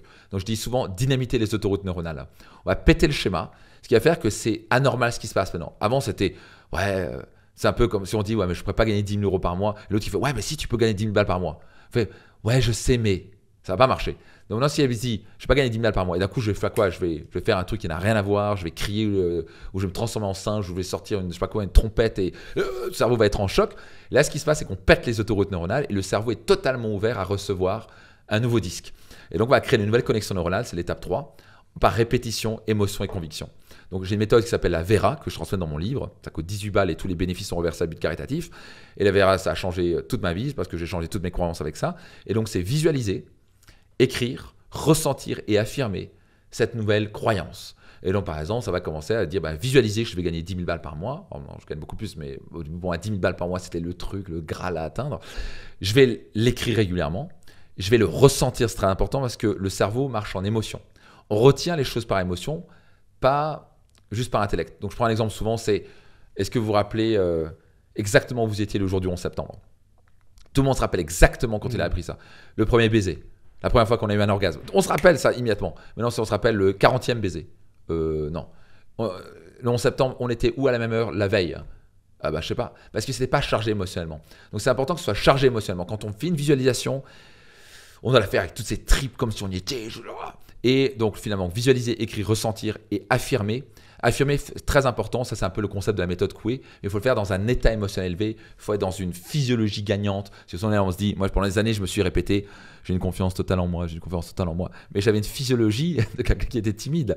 Donc c'est très important. La méthode Coué pendant des années, ça a changé ma vie, et d'autres c'est ça marche pas. La raison pour laquelle ça marche pas, c'est que déjà on n'a pas réel le disque, et deux, parce qu'on est dans une physiologie du style, j'ai une confiance totale en moi, mais on a les épaules en avant, on a une physiologie de merde. Donc c'est très important moi je dis gestuelle, j'ai une confiance totale en moi, de faire des cris, des yes. Et donc là, même si ça a l'air con, on est en train de conditionner notre cerveau très très fort. Donc ça c'est des méthodes très rapides pour pouvoir casser sa croyance imitante. Donc identifier sa croyance imitante, rayer le disque, remplacer le disque. Et comment on remplace le disque? Par la Vera, visualiser, écrire, ressentir, affirmer. Je ne peux pas faire plus précis et concret que ça. Testez ça, ça va changer votre vie. Clairement, et je rebondis sur un sujet, tu me dis physiologie. Ça me rappelle un concept que tu évoques souvent, le PMF, posture, monologue, focus, qui permet aussi à quasi n'importe quel individu de changer un élément, de casser un syndrome de l'imposteur, syndrome de l'objet brillant, atteindre un objectif. Et ça, c'est extrêmement important. Tu parles de la méthode ECA, Excellence Coaching Academy. J'ai suivi ECA également. C'était, je ne sais plus en quelle année c'était, 2019 ou 2020, je ne sais plus. 2019, comme ça, ouais. Voilà. Et au tout départ, je l'ai suivi, mais j'étais, je ne vais pas dire dubitatif, mais plus curieux. Tu vois, curieux, est-ce que vraiment, tu vois, j'étais au début, je faisais plus du consulting que du coaching, essentiellement de la formation, etc. Je développais le consultant à l'époque par entrepreneurs.com. Est-ce que vraiment tous ces trucs de coach, etc., ça marche vraiment? Je veux voir, parce que j'aime pas juger quelque chose sans le connaître. Yes. Je veux voir, et effectivement, à l'unanimité, ça fonctionne.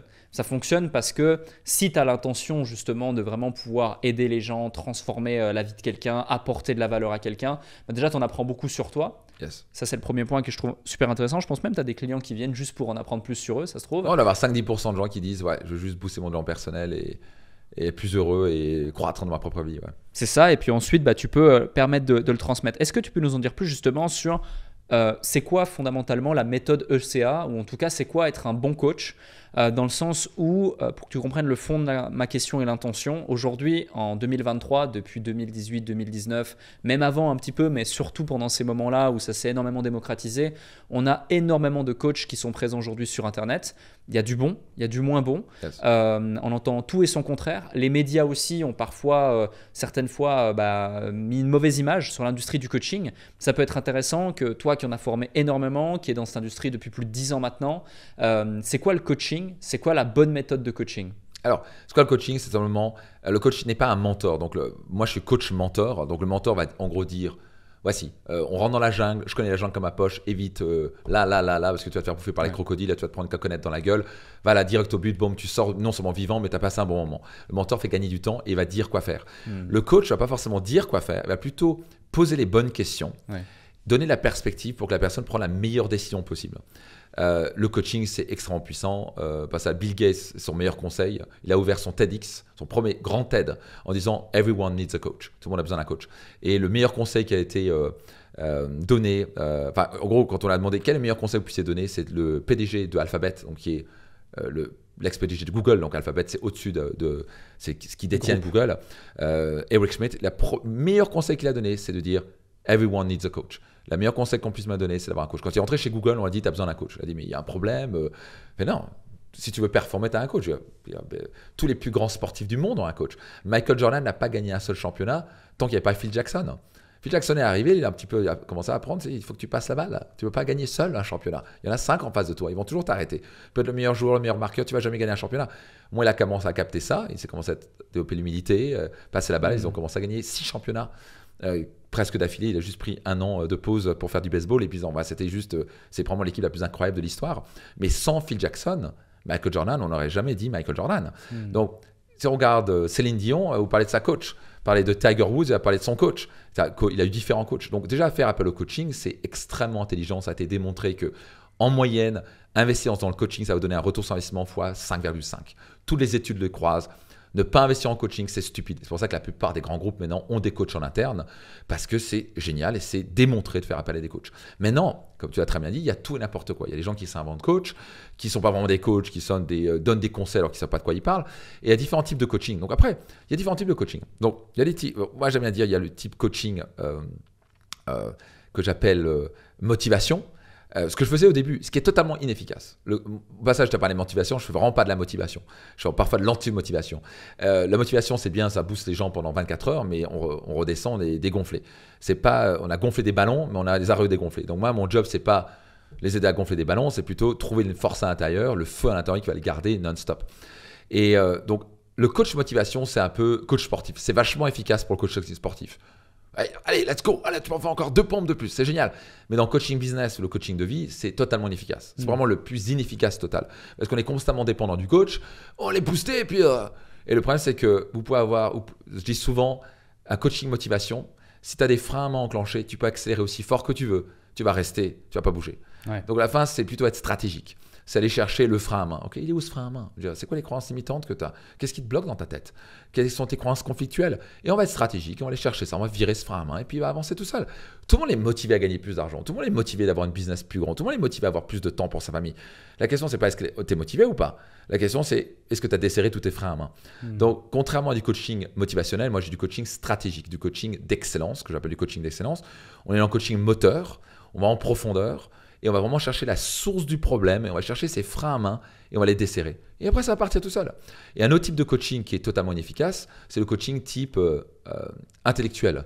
C'est le style, je donne des conseils. Alors ça, c'est OK dans le mentorat, à condition que la personne a ses croyances limitantes qui ont été travaillées. Donc, quand tu as quelqu'un qui a déjà travaillé sur son développement personnel, tu donnes un conseil, il l'implémente tout de suite. Clairement. Bon, ça avance très vite. Les gens de mon mastermind, ils ont fait beaucoup de séminaires avec moi, et puis c'est déjà des gens d'action, donc on leur donne ça. Le mec qui business, il passe de 1 ou 2 millions en 6 mois, quoi. Mais quand les gens ils sont là plein de croyances limitantes et de peur, tu leur donnes tous les conseils que tu veux, ils n'avancent pas.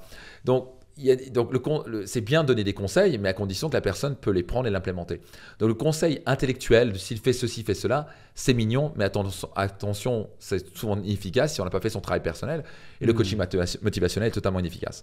Donc attention. Et puis après, malheureusement, ici, des gens qui s'inventent coach, alors qu'ils sont, je ne pense pas qu'ils sont en position de donner quoi que ce soit comme conseil. Déjà, ils sont en position de conseil au lieu de position de poser des questions. Donc, ils sont plutôt en condition de mentor, alors que ce ne sont pas vraiment mentors. Moi, j'ai eu des gens qui ont dit, je vais donner des conseils en couple. Je fais, ok, mais t'es en couple ou pas? Non. Je fais, ok, t'as réussi en couple. C'est la personne qui est célibataire, qui a du mal à attirer un homme dans sa vie et qui va donner des conseils de couple. Je pense pas que t'es en position d'être un coach de couple. Donc, ça ne tient pas la route. Donc, à un moment, il faut être aussi cohérent. Ouais. Donc, si tu es en coach mentor et tu donnes des conseils, tu as intérêt à être en position de dire, j'ai l'expérience. Voilà, sinon, ça ne tient pas la route, le truc. Donc, voilà. Donc, mais maintenant, quoi qu'il arrive, intéressant, c'est rare de se planter avec un coach. Alors, la dernière des choses à faire, ça, vraiment, c'est le coaching qu'il ne faut jamais faire. J'ai entendu une personne qui m'a dit, voilà, ma coach m'a conseillé de divorcer avec mon mari. Je fais, comment tu peux dire un truc pareil, quoi? Tu ne peux pas dire un truc pareil. Et au passage, je lui ai demandé, est-ce qu'elle a rencontré ton mari? Non. Donc, tu peux pas faire un truc pareil. Donc ça, c'est très important. On doit être responsable. Moi, je dis jamais, en termes de relationnel à un coach, jamais demander à quelqu'un de se séparer de quelqu'un. On ne peut pas se permettre de ça.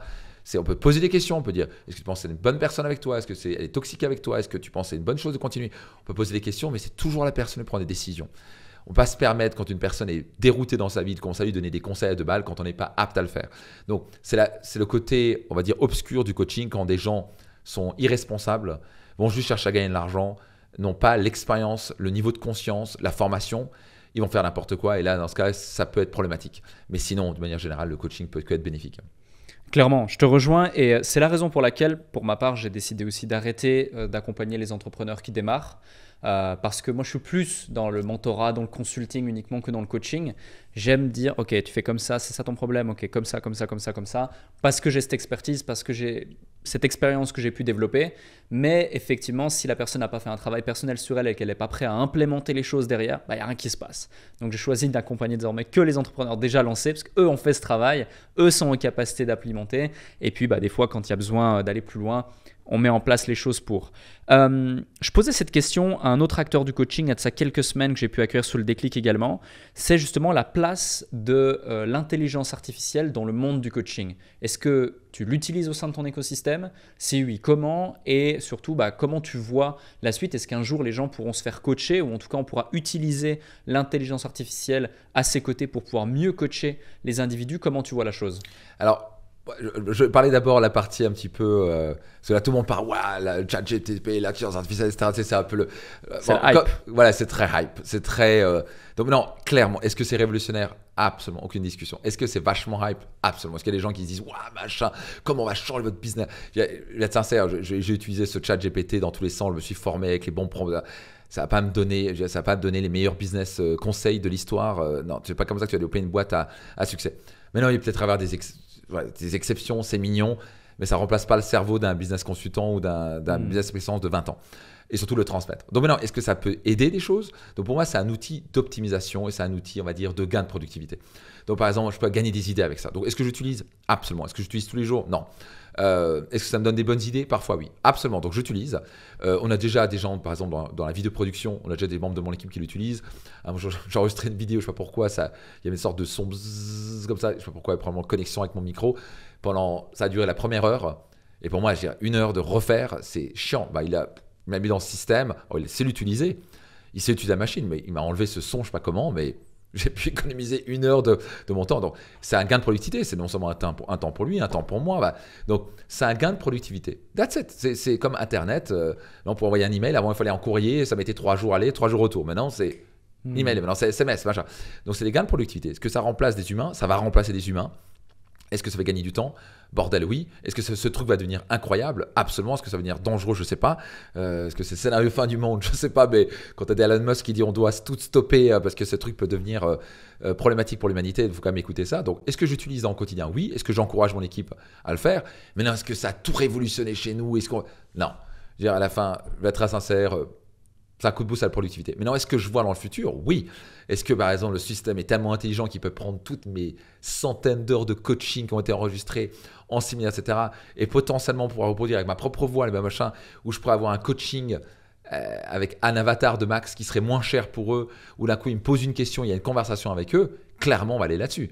Mais non, est-ce que ça va remplacer moi en direct qu'avec toute l'expérience humaine, spécifiquement pour eux? Bien sûr que non. No way.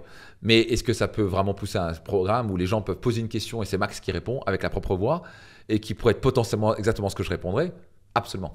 Donc ce truc, comment il va évoluer, je ne sais pas, mais clairement on va se préparer là-dessus et il y a clairement une partie de la clientèle qui va se dire waouh, je vais pouvoir avoir une interaction avec Max, enfin l'avatar de Max qui peut me coacher. Et ça, c'est génial. Donc, à un petit prix, je ne sais pas qu'ils vont peut-être payer, 50 balles par mois, je ne sais pas trop quoi, au lieu de payer, moi, c'est 10 000 € l'heure maintenant. Donc, bon, ça va être un peu compliqué d'avoir un individuel. Donc, et ça, c'est génial. Donc, les gens pourront accéder à un coaching à scale sans payer 10 000 balles l'heure. Donc, je trouve ça excitant parce que ça va toucher plus de monde. Mais non, est-ce que ça va remplacer l'humain? Je ne pense pas. Est-ce qu'il y a des jobs qui vont dégager? Oui. Si tu es conducteur de camion, tu vas dégager, ça, c'est sûr. Tu as un mauvais marketeur, un mauvais copywriter, ChatGPT fait mieux. Mais un top copywriter ne va jamais être remplacé. C'est intéressant d'avoir le point de vue de chaque personne, vu qu'il y a la hype d'une part, et puis d'autre part, on peut pas, comment dirais-je, nier le fait qu'il y a une vraie révolution technologique et il faut, je pense, s'adapter parce qu'il y a beaucoup de métiers qui vont certes disparaître, beaucoup aussi qui vont s'adapter, en tout cas qui vont être obligés de s'adapter. J'ai 2 questions encore pour toi. La première, c'est finalement, c'est l'équilibre dans la vie. Tu parlais justement de cet arbre qui maintenant a 8 branches, avant il en avait 7. Est-ce que tu peux nous partager ces 8 branches et aussi le meilleur conseil que tu pourrais donner à un individu qui nous écoute, un entrepreneur, un investisseur ou même quelqu'un simplement qui est sur le podcast et qui, avec tous les projets qu'il a, le quotidien qu'il a, n'arrive pas justement à trouver cet équilibre, ne se sent pas épanoui.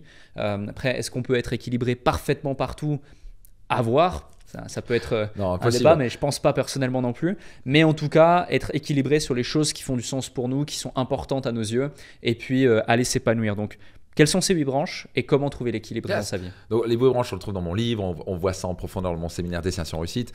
Et donc, la première chose, bien sûr, c'est la santé-vitalité. C'est hallucinant de voir autant de gens qui... Enfin, moi, je vois encore que ce que les gens prennent à bouffer, je me dis, mais... c'est pas possible qu'ils mangent ça, quoi. Les gens sont totalement inconscients. Encore une fois, moi, j'ai perdu ma mère, mon père, j'ai perdu à 14 ans, accident de la route. Ma mère est morte d'un cancer à l'âge de... quand j'avais 26 ans. Ça m'a marqué. Ça, c'était vraiment le fait qui fait, OK, la santé... Elle est morte d'un cancer, ma grand-mère était morte d'un cancer à 54 ans, ma arrière-grand-mère était morte d'un cancer, donc génétiquement, moi, je n'étais pas bien placé. Je me dis, OK, j'ai intérêt à prendre la santé très au sérieux. Donc, entre 0 et 10, à quel point vous êtes? Bon, est-ce que la vitalité a un impact sur le business? OK, oui. Bordel, je fais du sport le matin, je mange plus sainement, j'ai une patate de fou, j'ai plus d'énergie, j'arrive le soir, je suis encore présent avec mes enfants, j'ai une énergie beaucoup plus forte, donc j'accomplis plus en une journée que certains accomplissent en un mois. Quand on est là fatigué, ouais, comment ça va, machin, le cerveau ne peut pas fonctionner. Donc on doit être en état émotionnel élevé, donc la vitalité est vitale, ça s'appelle la vitalité. Deuxième chose, bien sûr, ça peut être, on va taper dans les relations. Donc j'ai bien séparé les relations familiales et amies de la relation sentimentale. Donc ça, c'est 2 branches différentes. Relation, on a tendance à être différent avec nos enfants, avec nos amis. On peut vite facilement mettre un masque. Avec les amis, on peut faire « Ah, comment ça va, tout va bien, machin, etc. » C'est le coup du téléphone. Avec quelqu'un, tu es en train de t'engueuler avec la personne dans ton couple. « Ouais, machin. » Le coup, le téléphone qui sonne, on fait « Oui, bonjour, comment ça va, tout va bien ?» Et donc, en fait, bizarrement, avec les amis, on va mettre un masque, mais dans le couple, on est à nu. Et donc, on a bien une branche entre les amis, les relations qu'on veut avec les amis, parce que parfois, moi, j'ai tendance à être tout seul dans mon coin. Donc, j'ai appris à m'entourer, d'avoir des amis et d'où m'ouvrir et discuter avec des entrepreneurs et autres entrepreneurs qui m'ouvrent l'esprit, et avec mes enfants, et bien sûr la relation sentimentale. La relation sentimentale est probablement et au la plus difficile qui soit. Je dirais réussir un business, c'est vraiment pas facile, mais réussir dans la vie sentimentale, ça c'est le plus difficile. C'est le plus grand challenge parce qu'on peut pas maîtriser. Dans un business, on peut tout maîtriser. On peut maîtriser tous les leviers, les gens qu'on recrute, le marketing qu'on fait, tout. On peut pas maîtriser l'autre. L'autre a un choix, il a son libre arbitre, donc on doit apprendre à aimer inconditionnellement, pas facile. On va continuer. Allez, gestion du temps, ça c'était une chose que j'avais ajouté. Donc justement, la gestion du temps aussi va connecter partout. Donc une des choses que j'ai vraiment appris, c'est surtout en devenant père, parce que j'ai envie de dire, être un entrepreneur célibataire, je ne veux pas dire que c'est facile. Non, c'est pas facile, mais c'est beaucoup plus facile. Parce qu'on a le temps, on pense qu'à ça, non-stop. J'ai eu ça pendant une période. Déjà, être en couple, déjà, il y a un homme ou une femme en face, elle a besoin de temps, d'énergie. Déjà, pas être 100% focus sur lui. Mais là, on a des enfants. Good luck. C'est quand les enfants arrivent, alors nous, on va avoir un 3e qui arrive. Alors là, le bordel, c'est challenge. Et en même temps, c'est une force. C'est ça qui est intéressant. Donc, ça, c'est pas oublié. Gestion du temps. Donc moi, j'ai vraiment appris à aller sur vraiment les actions les plus productives. Là, j'ai pas eu le choix de déléguer à fond.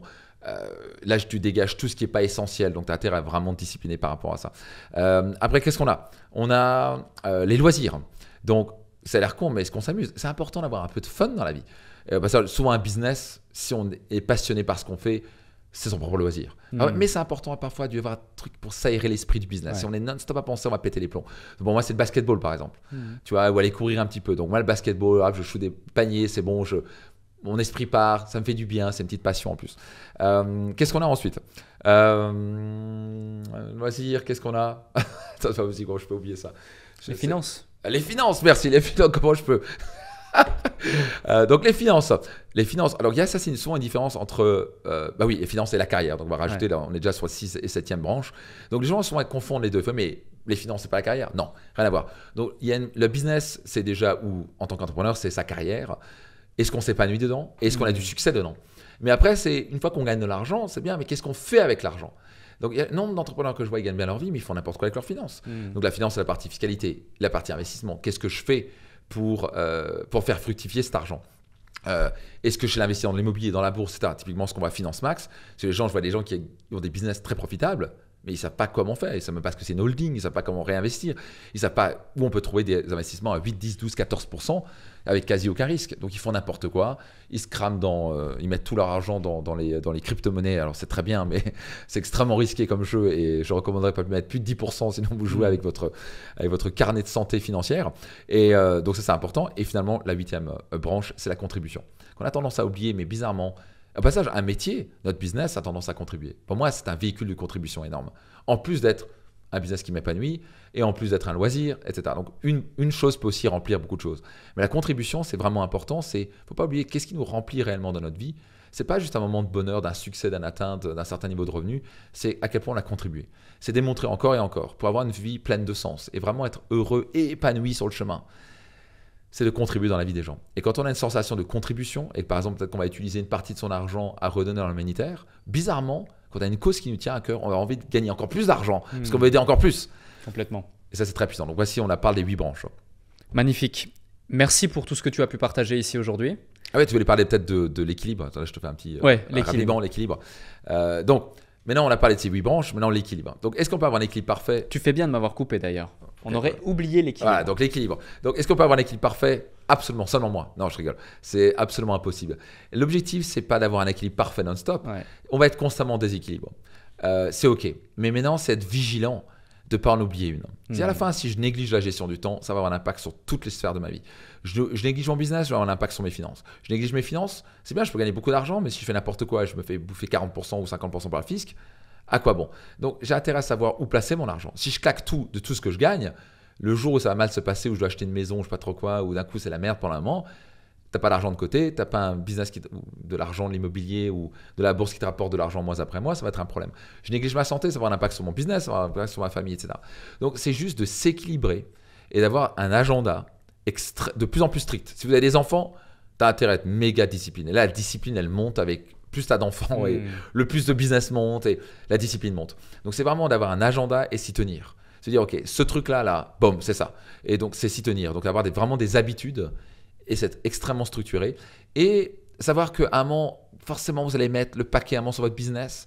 Et c'est OK de communiquer pour sa famille. Tu sais quoi, je serai un peu moins présent là. Par contre, c'est pas possible pendant 3 ans. C'est même pas possible pendant 1 an. C'est OK pendant 1-3 mois. Mais la famille ne va pas tenir 1 an. Il y a quelqu'un, c'est connu encore et encore. Le nombre d'entrepreneurs ont dit, ouais, c'est quoi, je pars à Hong Kong, je sais pas trop quoi, pendant 1 an. Et on va... T'oublies, au bout de 6 mois, le divorce est fait, quoi. Ça va pas tenir 1 an. Donc, c'est comme un élastique. Donc, je donne souvent l'exemple de l'élastique. Tu peux tirer un moment, mais tu peux pas tirer trop longtemps, trop fort dessus. Est-ce que tu peux dire à ta famille, écoute, là, pendant 3 mois, je vais mettre le paquet, je lance mon business? Ils vont tous comprendre ça. Et tu sais quoi, la conséquence, c'est aussi qu'on va pouvoir avoir une plus belle maison, on va pouvoir avoir une plus belle voiture, je vais offrir une meilleure éducation. Ils comprennent tout ça. Mais papa ou maman n'est pas là pendant 3 ans, c'est le divorce. C'est simple et ça va être, tu sais quoi, t'as pas été pas là, tu sais quoi, oublie. En gros, ton business est plus important que le mien. Donc, c'est être capable de naviguer là-dedans, dire, bah moi, je le sens tout le temps. Je vais dire, ok, là, je tire un peu trop sur la corde. Là, je suis en train de trop tirer la corde, il faut que je passe plus de temps avec ma famille. Parfois, ok, là, je suis avec ma famille, mais là, il faut que je remette sur le business. Ok, dans la santé, là, je suis pas à mon top, il faut que je reprenne un coach sportif. Donc, c'est un peu naviguer, c'est d'avoir la conscience de ça et savoir un petit peu tirer sur l'élastique en savoir, ok, quelle est la priorité majeure maintenant? Et au fur et à mesure des habitudes qui se mettent en place, au bout d'un moment, les habitudes font que ça tienne. Le fait que moi j'ai l'habitude tous les matins de me lever, je fais du sport. Donc, ce qui fait que ma santé et ma vitalité va au top. Donc au fur et à mesure de mettre des habitudes en place, l'équilibre arrive à être tenu, mais en sachant que c'est jamais un équilibre parfait et c'est juste d'être conscient de pas trop tirer sur la corde. C'est aussi simple que ça. Merci pour avec tout plaisir. Ce que tu as pu partager encore une fois avec ce concept. J'ai adoré cet épisode. C'était vraiment, vraiment chouette. D'ailleurs, si celles et ceux qui nous écoutent, qui nous voient, s'ils sont sur YouTube, faites-le nous savoir si vous avez au moins aimé écouter cet épisode, au moins autant que j'ai eu de plaisir à l'animer, par un like, un commentaire, partagez l'épisode, mettez 5 étoiles sur la plateforme de streaming préférée sur laquelle vous êtes. On mettra aussi les liens de Max directement sous la vidéo et sous les épisodes. J'ai une dernière question que je pose à chaque fois à tous les invités qu'on a sur le déclic. Envoie ta question. Dans toute ta vie, dans toute ton existence, est-ce qu'il y a un truc qui a littéralement créé une transformation identitaire chez toi?